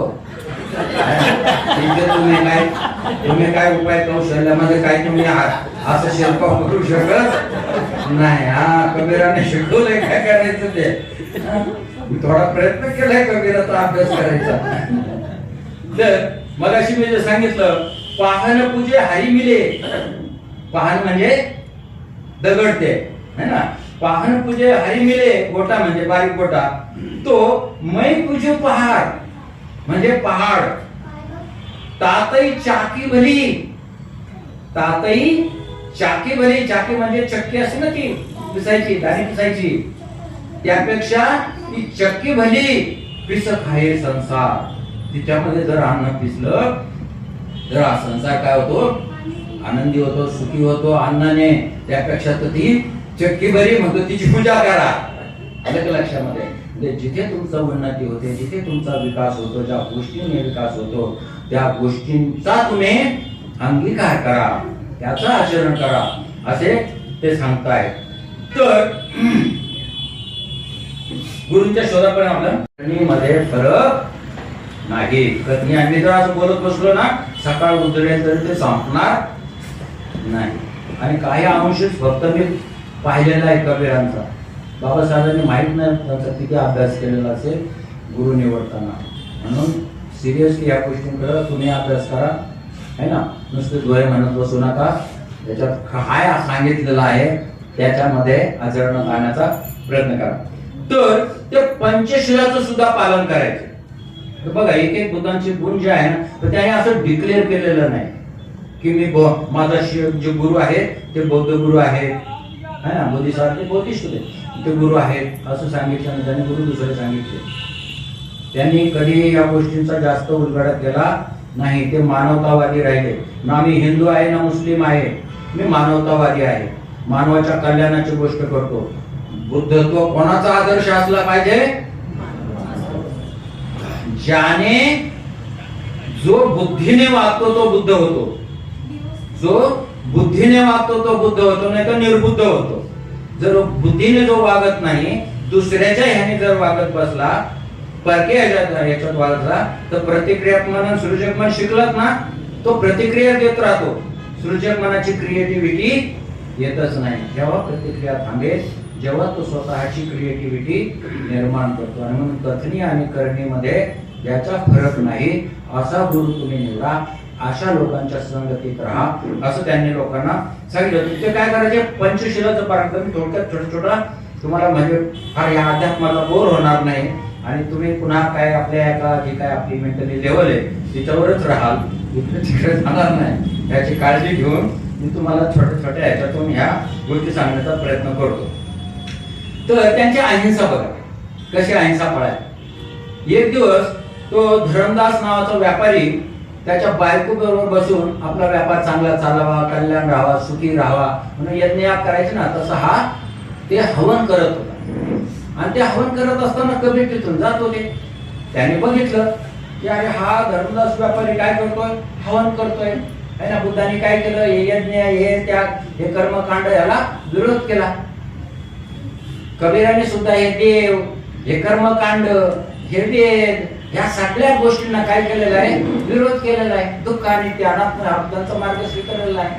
शिलांचं पालन, या गोष्टी त्यांनी लोकांना करायला सांगितलेल्या आहेत. तर हा धर्मदास जेव्हा तिथे ते हवन करत होता, तर हे त्याच्या जवळ गेले आणि ते त्याला काय म्हणाले की हे मित्रा, हे जेव्हा कोणाशी बोलायचे काय म्हणायचे? हे मित्रा, तू हे काय पापकर्म करतो असोयस? हे असं भयानक पापकर्म तू करत आहेस. तेव्हा त्याची बायकोने ऐकलं, अरे आम्ही आमच्या सुखी संसारासाठी, चांगलं राहण्यासाठी हे करत आहे हवन. आणि हा मनुष्य कोण आलाय आणि म्हणतो माझ्या नवऱ्याला की काय हे पापकर्म करत असं. तिला राग आला, संतापाने ती म्हणाली, हे बाबा कोण आहेस तू? अरे माझा नवरा जे काय करतो सुखासाठी, लोकांच्या सुखासाठी, आमच्या सुखासाठी हे हवन करत आहे आणि तू त्याला पापकर्म करतो. तो पापकर्म नाही करत, तू महापापी आहेस. तेव्हा शांतपणे ते म्हणाले की हे मित्रा, तू त्या लाकडांची साल काढ जे हवन मध्ये टाकतोयस. त्यांच्या चिरांकडे नीट बघ, किती किडे त्याच्यामध्ये आहेत. आणि जेव्हा तू त्या हवन मध्ये टाकतोस तेव्हा ते तडतड आवाज तुला येतो की नाही? ते होरपळून मरत आहेस. अरे किती हत्या करणार आता तू यांची. तेव्हा त्यांनी मग काय केलं? त्याच्याकडे पाहिलं, ती साल काढली, खूप सारे किडे त्याच्यामध्ये, त्या भेगांमध्ये वाढलेल्या लाकडांच्या किड्या. आणि त्याने ते फेकून दिलं, हवन विझवून टाकलं. मला माझ्याकडून खूप काही अनर्थ होत होता. म्हणाला तुम्ही कोण आहात? म्हणला मी कबीर आहे, माझं नाव कबीर म्हणजे महान, कबीर म्हणजे सर्वश्रेष्ठ, असं नाव ठेवलं बघा आई वडिलांनी. आणि असा हा कबीर आहे. मग त्याला आठवणार आहे अशा प्रकारची व्यक्ती आहे. तिथंच ते त्याला शरण गेले आणि त्यांची बायको आणि ते स्वतः त्यांचे शिष्य आहे. बघा, असा व्यक्ती जेव्हा आध्यात्मिक दृष्ट्या प्रगत झालेला असतो, पोपटपंची करत नाही, अनुभूतीतून बोलत असतो, तेव्हा त्याचा प्रभाव जो आहे बुद्धांच्या सानिध्यात जे जे गेले जे गेले बुद्धांना त्रास द्यायला, मग ते ब्राह्मण असू, संत असू, महंत असू, राजा असू, कोणी असू, अंगुलीमाल असू, नाही ते खरी गणिका असू, काय झाले ते सगळे पारस बनले, अरहंत झाले, लोकोत्तराला पोहोचले. त्यांच्या सानिध्यात जो जो जातो, त्यांच्या सानिध्यात जो जो जातो त्याचा स्पर्श होतो, तेव्हा त्या पारिस सारखा सोन्यासारखा बनून जातो आणि ह्यांचं परिवर्तन तिथे झाले. अशा प्रकारची मग अशी मी सांगितलं अंगुलीमाल कसे अहिंसक नाव त्यांना लहानपणापासून ठेवलं होतं. काय करायचे, फुलं तोडताना सुद्धा एखादा किडा त्यात मारणार नाही. बाबासाहेबांच्या बद्दल जर अहिंसेचं बोलायचं असेल तर बाबासाहेब म्हणतात, बाबासाहेबांची गांधींची तुलना आपण त्यांना नाव ठेवायचं नाही, आपल्याला नाव ठेवू नये, कारण ते एक मानव आहेत, त्यांचं कार्य खूप मोठं आहे, आपण त्यांना जाणलेलं नाही, खूप काही कार्य केलेलं आहे, आपण त्यांना नाव ठेवावं एवढं मोठं नाहीये, लक्षामध्ये. पण बाबासाहेब स्वतः म्हणतात की गांधी ही अहिंसा पाळतात, मीही अहिंसा पाळतो, पण माझी अहिंसा ही बुद्धांची अहिंसा आहे. गांधीची अहिंसा ही बुद्धांची अहिंसा नाही. का? कारण ते म्हणतात की एखादा मनुष्य दुसऱ्याची हिंसा करतो, ती शब्दाने कशाने का असे ना, ती हिंसा आहे. पण गांधी किंवा स्वतःची हत्या करतो तर ती हिंसा आहे. गांधीजी काय करतात, उपोषणाला बसतात, त्याला सत्याग्रह नाव देतात आणि काय करतात, जर का ही गोष्ट केली नाही तर मी मृत्यू पत्करेल, मरेपर्यंत बसेल आणि स्वतःची हत्या करून घेईल. ही हत्या आहे. अशी दमबाजी, अशी लोकांबद्दलचा हा सत्याचा आग्रह नाही, हा लोकांवर केलेला अन्याय आहे. मी कधीही अशा प्रकारे अशा सत्याग्रह केलेला नाही आणि लोकांना धमक्या दिलेल्या नाही. तर मी कोणाची अहिंसा पाळलेली आहे, बुद्धांच्या अहिंसेचे मार्गाने पाळलेला आहे. कधीही लोकांना धमक्या द्या, त्यांना मारा, त्यांना असं करा, त्यांचं हे करा, ह्या गोष्टी केलेल्या नाही. तर अहिंसा जी बुद्धांची अहिंसा आहे, जी बाबासाहेबांची अहिंसा आहे, तीच अहिंसा कबीर कशा प्रकारे पाळतो. एक उदाहरण मी सांगणार आहे, पुढे पुढे जाणार आहे. दुसरी गोष्ट जी आहे, त्यांचं जीवन जे होतं ते सम्यक आजीविका आहे ना. सम्यक आपण आर्यअष्टांगिक मार्गामध्ये सम्यक, आता मला वाटतं चालू तुमचं आजीविकेचं नाव सुरू होईल, ठीक आहे, काय हरकत नाही, बस करा. तर ते काय करायचे, विणकाम करायचे. कबीर काय करायचे, विणकाम करायचे, कापड बाजारात न्यायचे, ते विकायचे, तेव्हा मग कुठं आपला उदरनिर्वाह चालायचा. तर एक दिवस ते कापड, ते विणलेलं कापड, हाताने विणलेलं कापड ते बाजारात, आठवड्या बाजारामध्ये घेऊन गेले आणि विकत असताना दिवसभर ते कोणी आलं का याची किंमत काय, ते त्यांनी त्याची किंमत ठरवली होती की 5 टाका. त्यावेळेस टाका चालायचा, तर टाका म्हणजे किती पैसे मला माहिती, तुम्हाला माहिती असून तर सांगू शकता. तर टाका चालायचा त्यावेळेस, तर त्यांनी त्याची किंमत 5 टक्का म्हणजे काय केली होती, अंकित केली होती. 5 टक्का सांगायचे, लोक म्हणायचे 2 टक्क्याला द्या, 1 टक्क्याला द्या, 3 टक्क्याला द्या. दिवसभर संध्याकाळ झाली पण कोणी 3 टक्क्याच्या पुढे जायला नाही. आणि मग 3 टक्क्याच्या जर खाली विकलं तर त्याची जी काही मेहनत गेलेली आहे तीच त्याच्याहून गेली. खायचं काय, जे सामान आणलं, जे धागे दोरे अमुक तमुक मेहनत, ते जर नाही तर असं जर केलं तर खायचं काय, हा प्रश्न आला. आणि ते काही ते विकत नव्हते. तेव्हा एक मनुष्य तिथं, जे त्यांना काय म्हणतात, दलाल आहे ना. बाजारात गेले तर तुम्ही बैलांच्या बाजारात जर गेले तर तिथे दलाल असतात. ते दलाल काय करतात, असा रुमाल टाकतात खालून आणि हाताला बोटाला लावतात आणि मग त्याची किंमत ठरल्या जाते, किती किंमत आहे. मग दलाल काय करतो, इकडून पैसा खातो, तिकडून पैसे खातो, मग त्याला काय म्हणतात, दलाल आहे ना, दलाल. तर असा एक दलाल आला आणि त्याने बघितलं की तो म्हणाला, मी तुमचं कापड विकून देतो आणि मी माझी तुमचे जे काही टाका ते तुम्हाला भेटतील, बाकीचे मी 4% माझी दलाली. आता 4% दलाली, आता 4% 5% विकलं तर मला काय भेटत, कारण 5% किंमत आहे. दलाली गेलं, म्हणलं नाही बाबा, नाही मला तू चिंता नको करू, विपास. आणि मग त्याने सुरुवात केली, त्याने 15% सांगायला सुरुवात केली का हे कापड जे आहे फार महत्वाचं आहे, फार महाग आहे, फार असं आहे, त्याची क्वालिटी असं आहे, त्याने असं होतं तसं होतं, खूप ओरडून सांगायला सुरुवात केली. लोक जमा झाले. पण आम्हाला आता खूप म्हणजे काय लवकर जायचं आहे, काही प्रश्न आहेत आमचे, काही आमचं मागं झंझटी आहे, म्हणून आम्ही काय करतोय ते कमी भावानं 12 टाक्याला देणार आहे. तेव्हा एक जण आला आणि त्याने ते जे आहे ते 11 टाक्याला विकत घेतलं. 11 टाक्याला विकत घेतल्यानंतर त्याने काय केलं, आपले 4 टाका ठेवून घेतले आणि 7 टाका है ना ह्याला देऊन टाकलं. बाबा तुझे पैसे घे, माझी दादाने घेतले. तेव्हा कबीर म्हणाले नाही, याची किंमत 5 टाका आहे, मला 5% बास, बाकीचे उरलेले त्यांनी. हे आहे छोटस उदाहरण आहे, पण जे आपल्या विचारांना चित्ताला खूप मोठं दान केलेलं नाही, पण मनात आलं ह्याला चहा तरी पाजावा, आपल्या मित्राला चहा तरी पाजावा. तो रुपयाचा, 10 रुपयाचा, 1 रुपयाचा चहा महत्वाचा नाही, हा विचार जो मनामध्ये आलेला आहे, तो विचार जो तुमचं परिवर्तन करतो, जो धम्म मार्गावर तुम्हाला आरूढ करतो, ते महत्वाचं आहे. आणि मग म्हणून ही गोष्ट साधी आहे, छोटी आहे, ह्याच्याशी धर्माचा संबंध नाही. तुम्ही ज्ञानी आहात, अज्ञानी आहात, याच्याशी धर्माचा संबंध नाही. ज्याचं मन शुद्ध तो बुद्ध. मगाशी काय सांगितलं, जो बुद्धीने चालतो तो बुद्ध होतो, नाही तर निर्बुद्ध होतो. पण ज्याने आपल्या मनाला प्रक्रिया सुरू केली की शुद्ध बनवायची, ज्याचं मन शुद्ध तो बुद्ध. ज्याने आपल्या मनाचा बोध घेतला, दुसऱ्याच्या नाही, तो फार हुशार आहे, खरं त्याच्याकडे जाऊ, तो असं सांगतो, ते हे करतो, तो ते करतो, तो काय करतो त्याला करू दे. म्हणून एक ठिकाणी असं म्हटलं, जर तुम्ही बौद्ध मार्ग चालत असताना जर समोरून बुद्ध भेटले तर मायाने पंथाचे लोक ते काय म्हणतात, त्याला काय करा, धक्का देऊन बाजूला करा. तुम्ही मार्ग सोडू नका, कारण तुम्हाला आपल्या बुद्धीला शुद्ध करायचं ही गोष्ट ध्यानात ठेवा.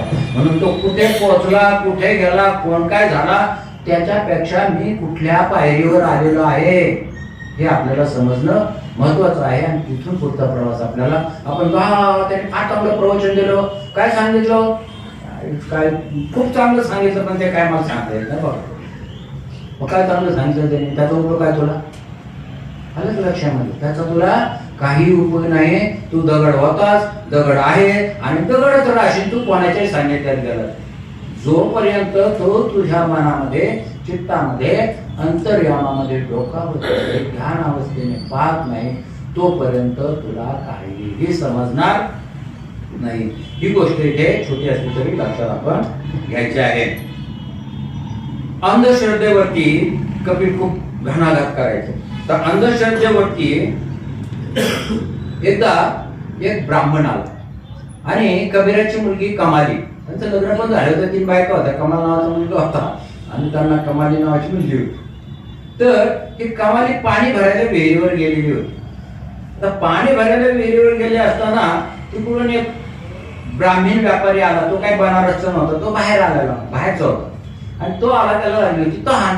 तर तो म्हणाला त्या मुलीला, हे मुली तुझं नाव काय? म्हणजे माझं नाव कमाल. मग नाव नाही सांगा, हे मुली, तू म्हणाला हे मुली, त्याला लागली तहान. त्याने काय विचारपूस केली नाही, मला पाणी मिळेल का? ते म्हणजे हो पाणी मिळेल. आणि मग तिने त्याला काय केलं, पाणी दिलं. पाणी तो प्याला. आता पिऊन तृप्त झाल्यानंतर मग तो विचारतो की मुले तुझी जात कोणती आहे? ती म्हणाली मी विणकर समाजाची, जुलाहा मुस्लिम आहे, आम्ही हिंद जातीचे आहोत. आता त्याला तो ब्राह्मण, सावली सुद्धा तोंड सुद्धा पाहायचं नाही आणि हिच्या हातात पाणी पिलं. अरे तो म्हणाला तुम्हाला अगोदर का नाही सांगितलं की तू हिंद जातीची आहेस, अशी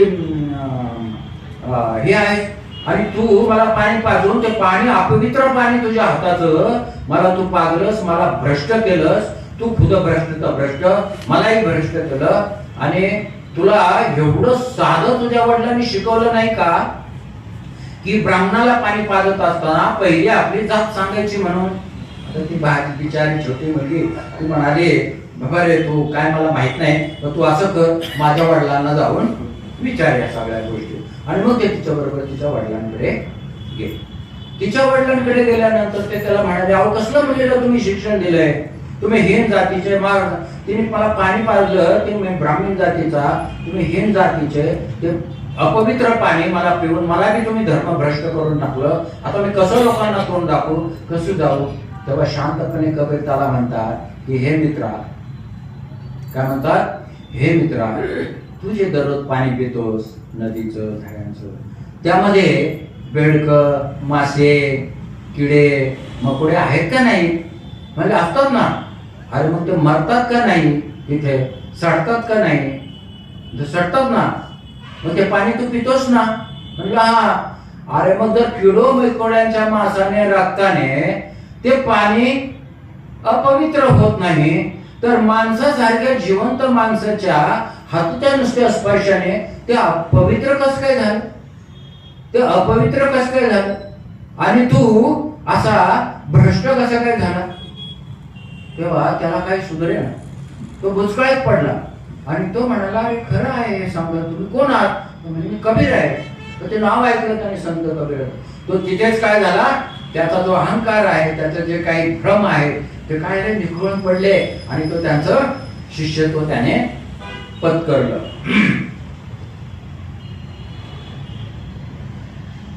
तर अशा प्रकारे कबीराची ख्याती जी आहे ती फार पुढे चाललेली होती आणि ह्या रामानंदांना तो भेटत होता. आणि एक दिवस जाऊन तो रामानंद, म्हणजे आता ध्यानात आलं होतं कोण तो, त्यांनी गुरु मानला होता, है ना. ऍक्च्युली गुरु दुसरीकडून काम करायचे, पण ह्या लोकांना तोंड बंद करण्यासाठी गुरु मानलेला होता. पण मग ह्या गुरुकडे जेव्हा गेले रामानंदांकडे, तर रामानंदांना मग ते काय करायचे, रामानंदांना जेव्हा याची ख्याती, ह्याचा शब्द मार्ग, ह्याच्या ह्या गोष्टी, अरे हा जे काय बोलतो सगळा बहुजन समाज त्याच्या मागे येतोय, ऐकतोय, लोक ते लिहून घ्यायला लागले, त्यांनी चोपड्या लिहिल्या, काव्य लिहिलं, दोहे लिहिले. ह्याची जेव्हा ख्याती वाढायला लागली तर त्यांनी त्याला अधिक अधिक अधिक जवळ करायला सुरुवात केली. आणि एवढंच नाही, तो काय सांगतो ते पण कान देऊन ऐकायला लागला, त्याचा मार्ग जो आहे ते पण ऐकायला लागला. तेव्हा कबीर त्याला म्हणाले, गुरुवर्य, कशाला या दगडाच्या पूजा करून आणि ते ग्रंथ ते वाचून आणि हे सगळं पाखंड करून, ढोंग करून तुम्हाला आतापर्यंत काही सत्य तरी समजलं आहे का? तुम्ही हा शब्द मार्ग अवलंबा, हा ध्यान मार्ग अवलंबा आणि तुम्ही अंतर्मनात जाऊन श्वासाचं ध्यान, त्यांनी त्याला सांगितलं पहिलं. मग असे मी मगाशी ध्यानांबद्दल बोललो ना, आता पुन्हा ते सगळं सांगण्यामध्ये टाइम नाही आहे आपल्याला. कबीराच्या भाषेत जर सांगायचं तुम्हाला ते तसं त्याला सांगावं लागेल, है ना. मी दिलेलं आहे, पण आपल्याला तो वेळ नाही आहे आणि तेवढं आपल्या तत्वज्ञानात जाण्याची गरज नाही आहे. तर तुम्ही वाचा, पुस्तकं आहेत भरपूर, तर तुम्ही वाचा ते.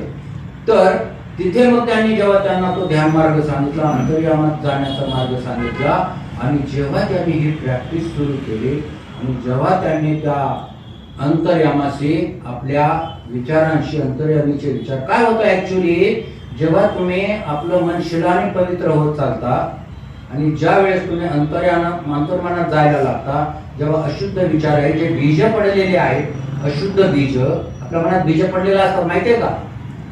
ते ध्यान केल्यावर कळतं, डोळ्याला नाही दिसत तुम्हाला. तुम्ही बसलेला आहात ना, तुम्ही डोळे झाका आणि तुमचं घर बघा, जुनं घर बघा कुठलं, डोळे झाकून बघा, डोळ्याला दिसणार ते दिव्य दृष्टीला दिसतं. ध्यान मार्ग का महत्वाचा आहे? डोळे झाका आणि तुम्हाला ते घर जसं तसं दिसेल. एक एक वस्तू पहा. तुम्ही जर दरवाजातून सुरुवात केली, पुढे पुढे जायला लागली, स्वयंपाकघरात डायरेक्ट गेलं तर तो फ्रीज म्हणाल, अरे बाबा मला का सोडलंस तू, मी आहे ना इथं. तुम्ही बोलत नाही, दिव्य दृष्टीमध्ये त्या वस्तू बोलायला लागतात, ती भूमी बोलायला लागते. एक एक भूमी मनुष्य सोडतो. इथे आपण ज्या भूमीत बसलेलो आहे, ही कामवासनांची भूमी, इथं काहीच दिसत नाही, अंधार आहे.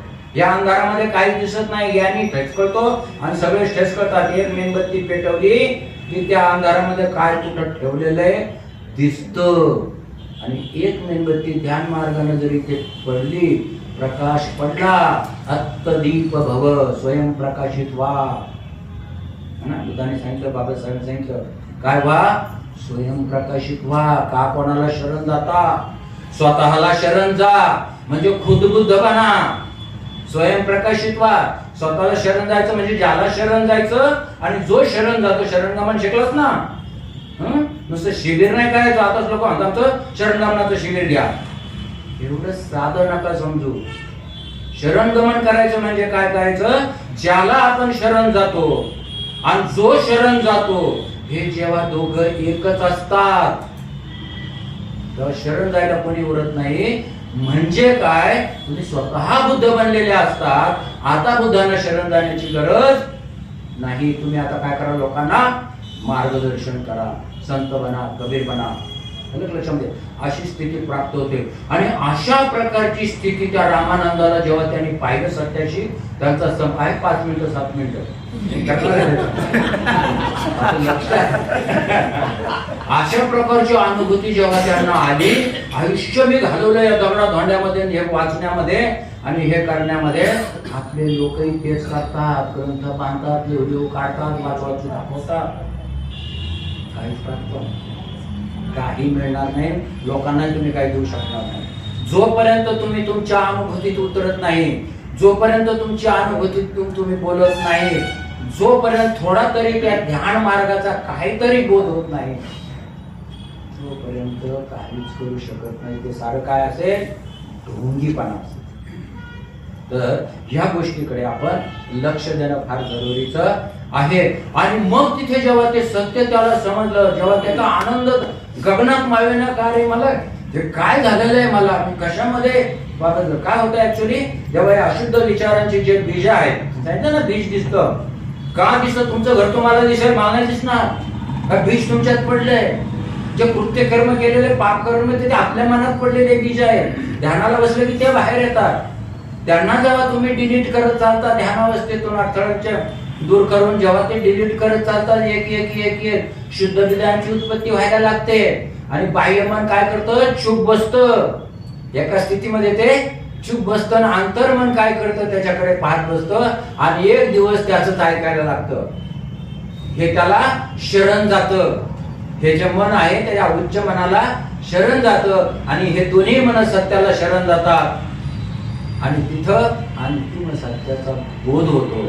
तिथे दोघांमध्ये फरक राहत नाही. अशी गोष्ट याच्या बाबतीत घडली. त्यांनी ते सगळं फेकून दिलं आणि म्हणाले, गुरुवर्य. कोण होते गुरु? स्वतः होते. ते कोण होते? कबीर. शिष्य होते, त्याला तुच्छ मानलेलं आहे. काय म्हणाले, गुरुवर्य तुमच्यामुळे मला हा काय झालेला आहे, बोध झालेला आहे. आणि तुम्ही माझे गुरु आहात. आजपासून मी तुमचा. अशी गोष्ट घडली आहे. जे गुरु आहेत ते काय झालेले आहेत, शिष्य झालेले आहेत. आलं का लक्षामध्ये? तुकाराम जात नाही तिकडे पंढरपूरला. जेव्हा इथे काय घटना तिथे येतात. म्हणजे काय होतं, जेव्हा चित्त दोन्ही याच्यामध्ये एकरूपता साधल्या जाते, तेव्हा तो व्यक्ती एकाच जाणीवेमधून काम करत राहतो. जेव्हा तो एकाच जाणीवेमधून, आपण झोपलो की आपलं वेगळं काम चालू असतं है ना. आम्हाला स्वप्न पडतात. आम्हाला धर्मचार्यांना तर जास्त स्वप्न पडतात. काय दोन गोष्टी झाल्या ना, खूप स्वप्न पडतात. हा आमची हालत लय खराब आहे. माझी तर फारच खराब आहे. स्वप्न काय पडतात? कारण झोपेमध्ये अंतर्मन वेगळं काम करतं. त्याचं आपलं भलतंच काही चाललेलं असतं. झालेल्या घटनांचा विचार करीत बसतो. आणि बाह्य मन उठलं का दुसऱ्या गोष्टींचा विचार करतं. आणि दोघांमध्ये सतत द्वंद्व चाललेलं असतं. त्याच्यामुळे दोघांचा ताळमेळ नाही. जागेपणी त्याला गप्प बसू हे बाहेर मन भलतच काही उद्योग करीत बसतं. मी असं करेन, मी तसं करेन, अमुक करेन, धमुक करेन, हे करेन, ते करेन. ध्यानावस्थेमध्ये वेगळंच काम चालू असतं. जर का माणसाला ह्या अवस्था कळाल्या की मी जीवन जगताना माझं अंतर्मन आणि बाह्यमन कसं काम करतं, झोपेमध्ये माझं बाह्यमन आणि अंतर्मन कसं काम करतं, ध्यानामध्ये अंतर्मन आणि बाह्यमन कसं काम करतं. झोपेमध्ये अंतर्मनावरती बाह्यमनाचं नियंत्रण नसतं. त्यामुळं अंतर्मन जे काही बोलतं सहनच करावं लागतं. वाघाने पाय खाल्ला तर खाल्ला, आरडून ओरडून मुश्किल द्यावं. अरे बापरे, पाय तर शाबूक आहे, मग काय झालं याचं, काय झालं याचं, आलं का लक्षामध्ये याचं काय आलं. अशी गोष्ट घडते. अरे स्वप्न होतं, बरं झालं खरं नव्हतं, गेलो असतो. तिचं कसं काम करतं. आता हे जर सगळं समजून घ्यायचं असेल तर ध्यान मार्ग एक शब्द मार्ग म्हटलेला आहे, ज्याला नागुर्जानन आणि शून्यता म्हटलेलं आहे. 4 कोटी सांगितलेलं आहे. संपूर्ण हा बौद्ध धर्म जो आहे शून्यतात बसवलेला आहे. जे ते लोकोत्तर सगळ्या गोष्टी आहेत ते त्यांनी या 4 कोटीच्या बाहेर सांगितलेलं आहे. संपूर्ण अस्तित्व ह्या 4 कोटींमध्ये सांगितलेलं आहे. आणि मध्यम कारिका मार्गदूतांनी लिहिलेलं आहे पुस्तक शून्यतेवरती नागार्जुनाने सगळ्यात जास्त प्रकाश जो टाकलाय, आणि ज्याला कबीराने शून्य म्हटलेलं आहे, ज्याला बुद्धाने शून्यता म्हटलेलं आहे, शून्य म्हटलेलं आहे किंवा निर्वाण म्हटलेलं आहे, लोकोत्तर स्थिती म्हटलेलं आहे, त्यालाच त्यांनी काय म्हटलेलं आहे नागार्जुनाने? शून्यता म्हटलेलं आहे. आणि ती कशाच्या बाहेर आहे? काळाच्या, तर्काच्या, बुद्धीच्या, शब्दांच्या ती बाहेर आहे. त्यामुळे ती सांगून समजत नाही. पण शब्दांच्याही पलीकडे जायचं असलं तर आधार शब्दांचाच घ्यावा लागतो. शब्दांच्याही पलीकडे जायचं असलं तरी आधार कशात घ्यावा लागतो? शब्दांचा. अजून 4 मिनिट आहे. शब्दांचा जर एखाद्या स्त्रीला दूध पाजणाऱ्या स्त्रीला, दूध पाजते मुलाला, तिला जर विचारलं की बाई तुला दूध पाजताना कसा अनुभव आला जरा सांग बरं, तर ती शब्दात सांगू शकत, कारण त्या शब्दात त्या शब्दाच्या पलीकडच्या गोष्टी आहेत. ते जे मुलं आहे, तिची मैत्री आहे तिची मुलाबरोबरची, तर ती शरीरातून जन्मलेलं शरीर आहे, ती त्याला वेगळं मानतच नाही. जिथं वेगळं पण नाही, जिथं शून्यता आहे तिथे सत्य आहे, आणि ते कधी शब्दात मांडता येत. आता हे मी कशात सांगतो? शब्दामध्ये सांगतो. कारण भौतिक सत्य हेच आध्यात्मिक सत्याचे आधार बनतात, आणि जोपर्यंत भौतिक सत्य समजत नाही तोपर्यंत आध्यात्मिक सत्याला आधारच येत नाही, आणि तिथे तुम्ही पाऊल ठेवू शकत नाही. पहिले हे समजले पाहिजे. हे काय बनतात? त्याचे आधार बनतात आध्यात्मिक सत्याचे. आणि हा जेव्हा आधार बनायला लागेल तेव्हा पुढे लोकोत्तराला स्पर्श व्हायला लागतो. अन्यथा तो इथंच आज सत्य करतो सगळं, तिथं कुठला स्पर्श व्हावा? बिना पायरीचाच वर जायला पाहतो तर आकाशाला शिडी कुठं लावणार? बुद्धाने काय सांगितलंय? शिडी दिली आर्य अष्टांगिक मार्गाची, ऊर्ध्वगामी मार्गाची, बुद्धत्वाकडे जाण्याची, आहे की नाही? तर अशा प्रकारे मग त्यांनी काय केलं? त्यांना गुरु मानलं, शिष्यत्व पत्करलं. अजून 1-2 गोष्टी आहेत. थोडा है ना? तुम्हाला खूप बोर होतोय का? बोर होत असेल, कारण मी काही जास्त असा अभ्यास केलेला नाही आणि माझा खूप टाइम गेलेला आहे. मला असं वाटलं की लोकांशी थोडा थोडस काय केलं पाहिजे, आपण धम्म जाणला पाहिजे, ऐकला पाहिजे, है ना? आपला हा वेळ जातो, आपण कामातून वेळ काढून येतो, आणि मग त्याच्यात आपल्याला काहीतरी उपलब्धी झाली पाहिजे की नाही?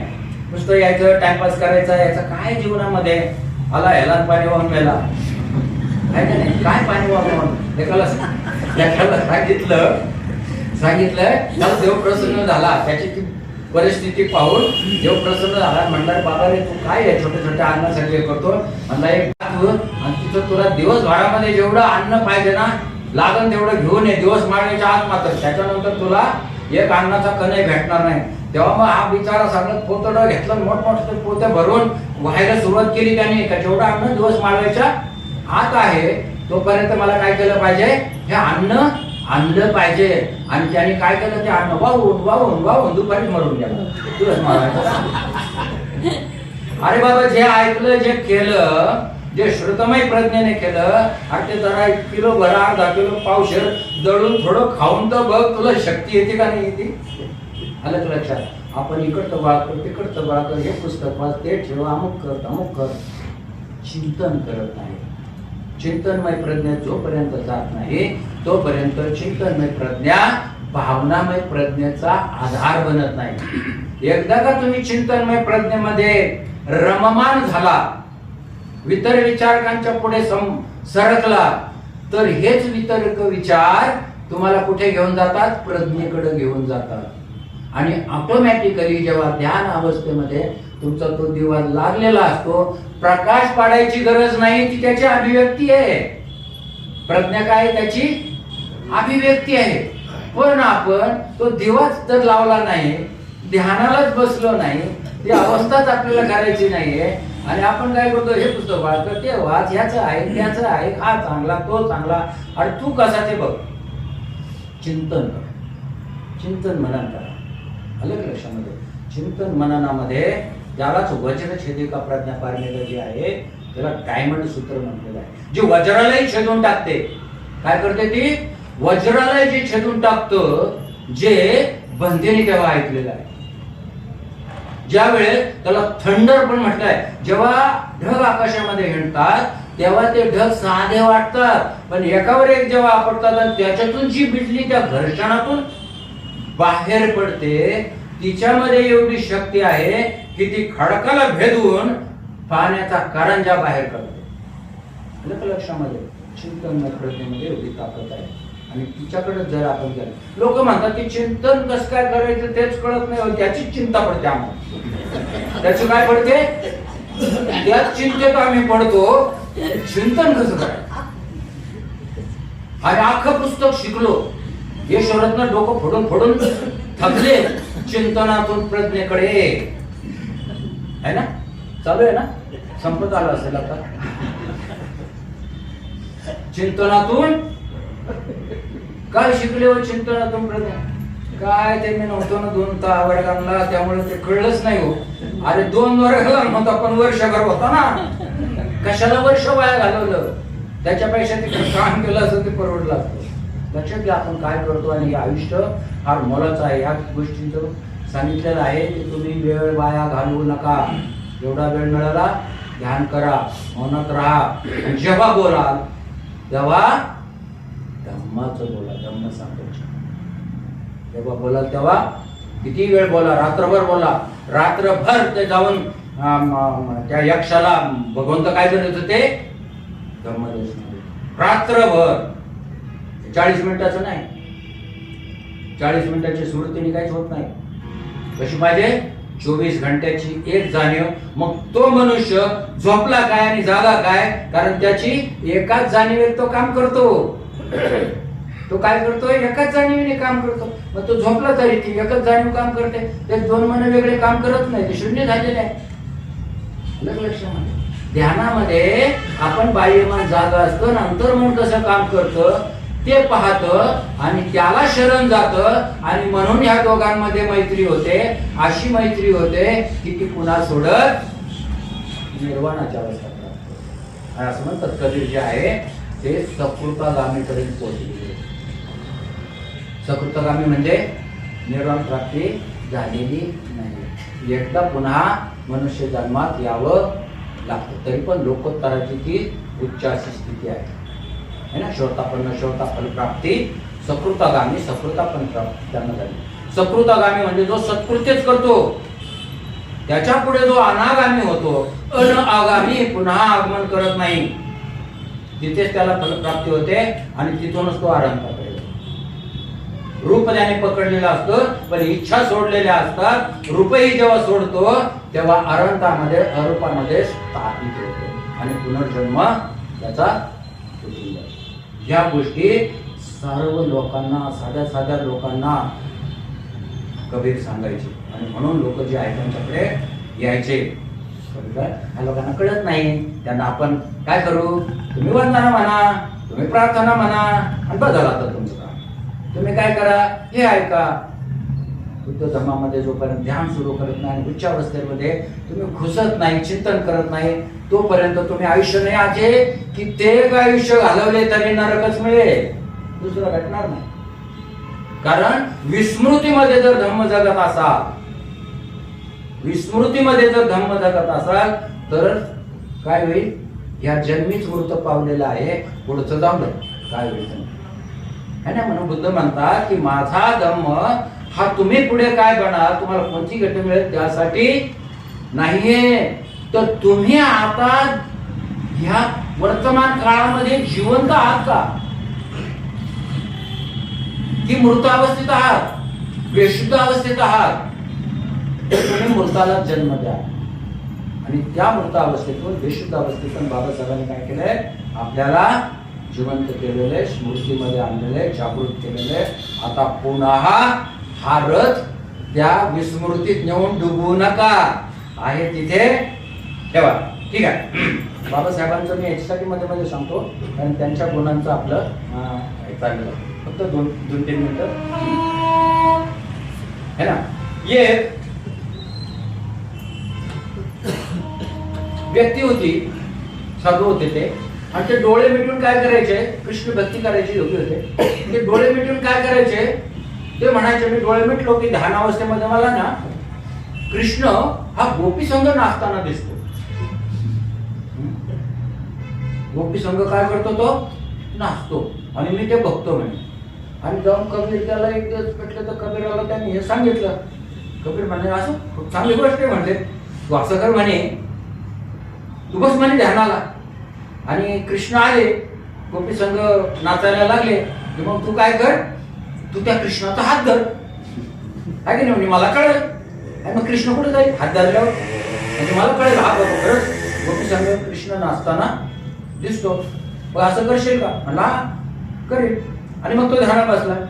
आणि मग त्याला काय झालं, त्यांनी ते सुरू केलं ध्यान करायला. आणि कृष्ण आले आणि लागले गोपी संघ नाचायला. मग हे काय केले, ह्याने धरला कृष्णाचा हात. कृष्णाचा हात धरला. आता हे पाहत होते हा काय ध्यान करतो, ह्याला कोणते ध्यान समजतात, है ना, याने काय केलं काय नाही केलं. आपल्याला शिबिराला गेल्यावर ब्रह्मचारी पाहत असतात, हा झोपतो का, हा कसं ध्यान करतो, पाय किती वेळेस बदलतो, है ना, कुठून किती वेळेस जातो, इकडे किती पाहतो, चालू असतं त्यांचं बघायचं. आणि मग म्हणतात बाबा याला जरा सुधरा अजून. किती सुधरा, 35 वर्ष झाले अजूनही सुधरा नाही, किती सुधरा, अजून तो सुधरायला तयार नाही. अरे सुधरा म्हणजे काय करा, आलं की लक्षामध्ये, हे चालत राहतं आयुष्यभर मध्ये अशा गोष्टी. तसे मग यांनी त्यांना सांगितलं की बाबा ते धरा हात. त्याने धरला हात, याने पाहिलं, याने आपलाच हात धरला जांभावळून, दुसऱ्या हाताने आपला हात काय केलाय, जांभावळून धरलेला आहे. आणि मग ते म्हणाले आता हा म्हणे कृष्ण आले म्हणे, आता तुम्ही डोळे उघडा. डोळे उघडले तर त्याने पाहिलं, अरे मी माझाच हात आवडून जाम धरतो तर सुटू नाही म्हणून. आणि ते पाहून त्याने आलं रे शर्मिंदा झाले ते. कबीर म्हणले अहो काय झालं, आता कृष्ण कुठे, हा स्वप्नातून बाहेर आल्यासारखं कृष्ण कुठे, मी तर माझाच हात पकडला. तेव्हा त्यांनी सांगितलं की जे मानसिक प्रक्षेपण असतं त्याच्या गोष्टी आपण हे करतो ते स्वप्न आहे, जागेपरी पडणारे स्वप्न आहेत, दिसायला लागतात, इल्युशन आहे, भ्रम आहे. अलग लक्षामध्ये मृगजळामध्ये तसं हरण धावत पडत सुटतं तसं काय थोडंफार ध्यान केले की लोकांना वाटतं अरे आता मी घालू, आता मी काय करू शकतो, मी 100 लोकांना दीक्षा देईन, मी असं करेन, मी तसं करेन, मी येऊन झालो, मी तिळून झालो. तू काही झाला नाही, तू काही झाला नाही. विचार कर स्वस्थ बसून का मी खरंच कुठल्या पायरीवर आहे. अलग लक्षामध्ये कबीर ते सांगतात की बाबा रे हे मनाचं प्रक्षेपण असतं. मन इतकं चंचल आहे, तेज आहे की हजारो किलोमीटर, लाखो करोडो किलोमीटरचं अंतर एका क्षणात पार करतो. जे ज्या कल्पना केलेल्या आहे ना, साधना करताना आपण कल्पना करतो ना, मला खूप सुंदर दिसलं, मला हे दृश्य दिसलं, मला ते दृश्य दिसलं, मला असं झालं, मला तसं झालं, इल्युशन निर्माण होतं. आणि त्याच्यात जर का मनुष्य फसला तर तो फसूनच जातो, भासमान सत्यामध्ये उतरतो. तेच खरं सत्य नाही. तसा हा भासमान सत्यात जगत होता, त्याला कुठलंही सत्य जाणीव झाली नाही. आणि मग हे त्यांनी स्पष्टीकरण केलं. जेव्हा ते म्हणाले मला अजून सांग बाबा हे काय आहे, आणि मग त्यांनी अजून कसं हे प्रक्षेपण होतं मनाचं, है ना. मी म्हणतो इथं ऑस्ट्रेलियाची मॅच चाललेली आहे, इथं काय चालली, तुम्ही म्हणा कुठं बाबा इथं ऑस्ट्रेलियाची मॅच चालली, तुमच्याकडे डिव्हाइस नाही आहे, ते ऑस्ट्रेलियाची मॅच चालली ते पाहायला काय नाही आहे, डिव्हाइस नाही आहे. जर तुमच्याकडे टीव्ही असताना तुम्ही लावलं असतं तर याच्यावरती तर मॅच तिथं चालली, तिथंच नाही ती प्रत्येक जागेत चालली. सगळंच नाही जगात जे काही चाललंय ते सगळं प्रत्येक जागेत चाललेलं आहे, तुझ्याकडे डिव्हाइस नाही. हे डिव्हाइस जेव्हा ऍक्टिव्हेट होतं ना तेव्हा कुठे काय चाललेलं आहे ते सगळं तिथे दिसतं. आणि ते ऍक्टिव्हेट कशाने होतं, फक्त ध्यान मार्गाने. दुसरा मार्ग त्याला ऍक्टिव्हेट करायला जर डोळे घातले तर तुमचं घर दिसत. असं पाहायला गेलं तर पडदा दिसत, आणि माझं घर दाखवतं पडदा दिसतो तर तुझं घर कुठे दिसलं तरी अंधुक होईल. ध्यान अवस्थेत जर केला, फक्त घरावर फोकस केला, एकाग्र झाला, जसंच्या तसं दिसत. प्रज्ञा ही काय करते, भूतकाळात प्रवेश करते, वर्तमान काळात प्रवेश करते. आणि मग हा काय केलं याने, अरे म्हटलं म्हणजे आयुष्यात मला काय झालेलं नाही, ते सगळे भ्रम अहंकार हे सगळं कळून पडलं, लोकोत्तरात प्रवेश झाला आणि त्यांचा शिष्य झाला. तर शेवटचा एक भाग राहिलेला आहे, मला वाटतं तो तुमची इच्छा आहे का घ्यावी म्हणून,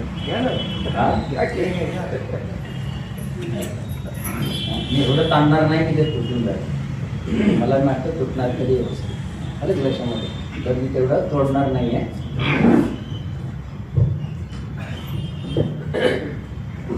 तर भगवान दास नावाचा एक शिष्य होता. जेव्हा हे यांचा फार नावलौकिक वाढला तेव्हा हे ब्राह्मण लोक काय करायला, यांना खूप त्रास द्यायला लागले. यांना जाळून मारण्याचा प्रयत्न केला, अनेक काही गोष्टी जशा बुद्धांना केलं ना मारण्याचे प्रयत्न केले है ना देवदत्ताने. असे देवदत्त जन्माला येतात, जवळ राहून काय करतात, ज्यांच्यावर खूप विश्वास ठेवा तेच काय करतात, याचा नुसतं पुस्तक वाचून नाही तर मी स्वतः हा अनुभव घेत आहे की ज्यावरती तुम्ही पूर्ण विश्वास ठेवता ते तुमचा पूर्ण विश्वासघात करून टाकतात. आणि हा अनुभव फार कठोर असतो, सोडताही येत नाही, धरताही येत नाही, सोडताही येत नाही आणि धरताही येत नाही. अशा अवस्थेत आपण डोलायमान होतो आणि हा जो धम्म मार्ग आहे तो मग हेलायला डोलायला लागतो. तिथे जर का आपण सावरलो तर पुन्हा आपल्याला काय करता येतं आणि त्याच तुमच्या परीक्षा आहेत, त्याच तुमच्या काय आहे परीक्षा आहेत. हे मी तुम्हाला बुद्ध धर्माच्या गोष्टीतलं सांगत नाही तरी मी हे तुम्हाला अनुभूतीचं सांगतो, ही माझी अनुभूती आहे, त्यातून मी बोलतो आहे. आणि म्हणून जिथे ज्याने कबीरावरती आपल्या शिष्यावरती खूप विश्वास ठेवला तो भगवान दास नावाचा शिष्य, त्याने एक चोपडी लिहिलेली होती आणि तुकाराम महाराजांचे लोकांनी गाथा बुडवून टाकले. तशी याची चोपडी जे काय हात लिहितो हे सगळं नष्ट करून टाकायचं, म्हणजे मग हा हात बंद होईल, त्रास त्याला द्यायचा, दगड मारून हे करून ते करून, हा काय ऐकत नाही, ज्याला मारवा पाठवा तेच त्याचे शिष्य बनतात. ह्याला काय केलं याने, एक दिवस हे जे कबीर आहेत हे प्रवचनासाठी बाहेर जायचे है ना, आणि काव्य वगैरे सांगायचे, तंबोरा असायचे त्यांच्याकडे तो वाजवायचे आणि ते गाऊन ते सांगायचे लोकांना आणि त्याचे निरूपण करायचे.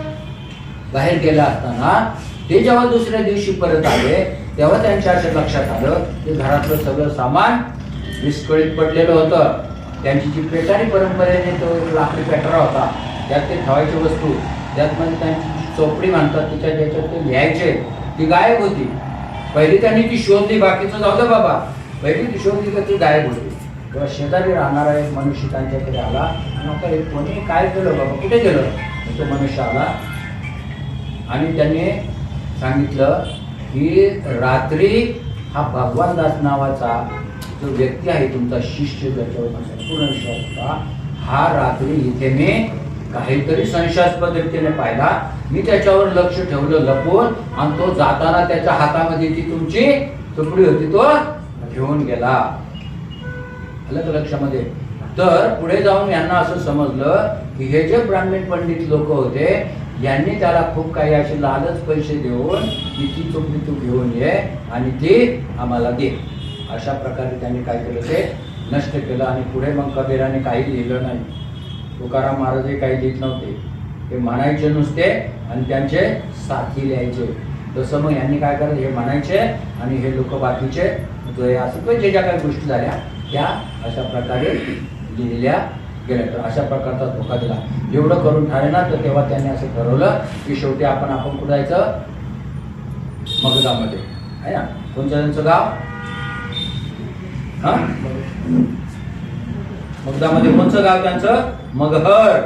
आणि काय त्या गावाबद्दल ख्याती होती मगधाबद्दल, मगहर त्यांच्या गावात की तेथे जन्मला तो नरकात जातो आणि काशीत मृत्यू पावला तर स्वर्गात जातो आणि तेथे मृत्यू पावला तर नरकात जातो. ते म्हणजे आता मी नरकात जाऊनच नव्हतं, मला नरकातच जायचं, हे कोण मला नरकात पाठवणार आहे, तिकडे जायचं त्यांनी ठरवलं.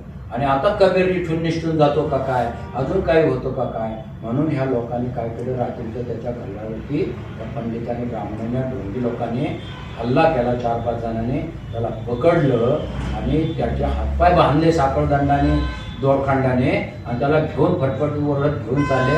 तेव्हा त्यांचा गोपाल नावाचा शिष्य जागा झाला आणि काय झालं म्हणून बघत झाला, गुरुदेव गुरुदेव करतो तो गुरुदेवांना ते घेऊन चालले होते आणि 2 जणांनी त्यांना पकडलं, प्रहार केले त्यांच्यावरती, त्यांना बेशुद्ध केलं. नंतर लोकांनी त्यांना शुद्ध बांधलं, कुठं घेऊन गेले माहीत नाही. आणि मग शोधाशोध सुरू झाली. तर असं कळलं की कबीरांना हे लोक हातपाय बांधून पहाटे म्हणजे सकाळी सकाळी जिवंत जल समाधी देणार आहे. आता काय करू, यांना मोक्षाला पाठवू काशीमध्ये. यांचा मृत्यू झाला, हे काय करणार ना, पाण्यात वाहून गेलं ना कुंभाच्या टायमाला. काय म्हटलं एक संत, त्यांना मोक्ष प्राप्त झाला. मग ते म्हणले तू जा ना मोक्षाला, आम्ही तुला ढकलून. मग नको रे बाबा, मला नको मोक्ष, हा दुसऱ्याला मोक्ष मिळाला पाहिजे, मला नको. असल्या प्रकारचे हे ढोंगी लोक मला मोक्ष देतो म्हणून आता जीवन जगतात, त्यांना तिथे घेऊन गेले. तेव्हा हे जे त्यांचे गुरु होते आणि हा जो त्यांचा गोपाल शिष्य होता, ह्यांना अगोदरच माहीत झालं होतं, म्हणून हे त्या मगहरला जाऊन त्या गुरुला है ना त्यांचं पितांबर पीर असं नाव ठेवलं होतं कबीराने. पितांबर पीर त्यांचे गुरु होते ते पितांबर पीर. त्यांना घेऊन आला हा गोपाळ अगोदरच आणून ह्या बोधी साळाच्या पोटी ठेवलं होतं, कुटीमध्ये. काय झालं तर बाबा मदत करायला. मग हे त्यांना जाऊन सांगितलं की असं असं झालं, आता जग समाधी देणार आहे. या लोकांनी त्यांना फेकून दिलं. खूप जनसमुदाय जमायला लागला. सगळे जे काही शूद्र लोक होते ज्यांना त्यांनी प्रवचन दिलेले होते, जे शिष्य होते, हे सारे लोक तिथं जमा झाले. यांना पाहून आता ते काय पडलं नदीमध्ये हातपाय बांधलेले, तो काय जिवंत राहणार म्हणून हे लोक तिथून काढता पाय घातला आणि मग त्याला बाहेर काढण्यात आलं. पोटातलं पाणी काढलं, ते कुटीमध्ये नेलं आणि मग त्यांना काही दिवस विश्रांती दिली त्यांना. आणि पुढे ह्यांचं निर्माण झालं त्या गुरूंचं. आणि मग कबीराने तिथे आपल्या त्या गुरूंचं पितांबर पीरासह ते काशी सोडली. तिकडे गावाकडे गेले. तिकडे गेल्यानंतर ते पेपर पावले त्यांचे गुरु. आणि मग त्यानंतर एक रात्री झोपलेल्या असताना ते जे डोळे मिटले, कबीर सकाळी उठले तर डोळे. तर अशा प्रकारे मला जेवढं सांगता आलं छोट्या पिरियडमध्ये मी सांगण्याचा प्रयत्न केला. आणि म्हणून बाबासाहेबांनी, आता बघा मी थोडासा अभ्यास केल्यानंतर मला आश्चर्य वाटतं की प्रत्येक बुद्ध गुणांचा जो अंकुर आहे तो याच्यामध्ये कबीरामध्ये फुलत होता. आणि म्हणून कबीराला काय केलेले त्याने, मानवतावादी एक व्यक्ती आहे ती, त्यांनी धर्माला महत्त्व न देता मानवतेला महत्त्व दिलं. या बहुजन समाजाला बाहेर काढण्याचा प्रयत्न केला. आणि जे जे त्यांच्या सान्निध्यात आले त्यांना त्यांनी काय केलंय, बदलून टाकलेलं आहे पूर्णतः. त्यांचा विकास केलेला आहे. आणि म्हणून त्यांना काय केलेलं आहे, आपला गुरु निवडलेला आहे. तर तुम्हीही बाबासाहेबांचे अनेक पैलू पाहिले, जसे तुम्हीही आपले गुरु चांगले निवडा आणि त्याप्रमाणे काय करा, अत्तदीप भव, स्वयंप्रकाशी व्हा. तर असा जर बोध आपण घेतला तर मला वाटतं हे शेवटचं आपलं जे समारोपचा कार्यक्रम होता तो पार पडल्याचा आनंद मला मिळेल. खूप खूप तुमचा धन्यवाद. शांतपणे आणि इतका वेळ झाला तुम्ही सहन केलं, बसलात तुम्ही, तुमचे खूप खूप आभार मानतो, पुण्यानुमोदन करतो. जय भीम, नमो बुद्धाय.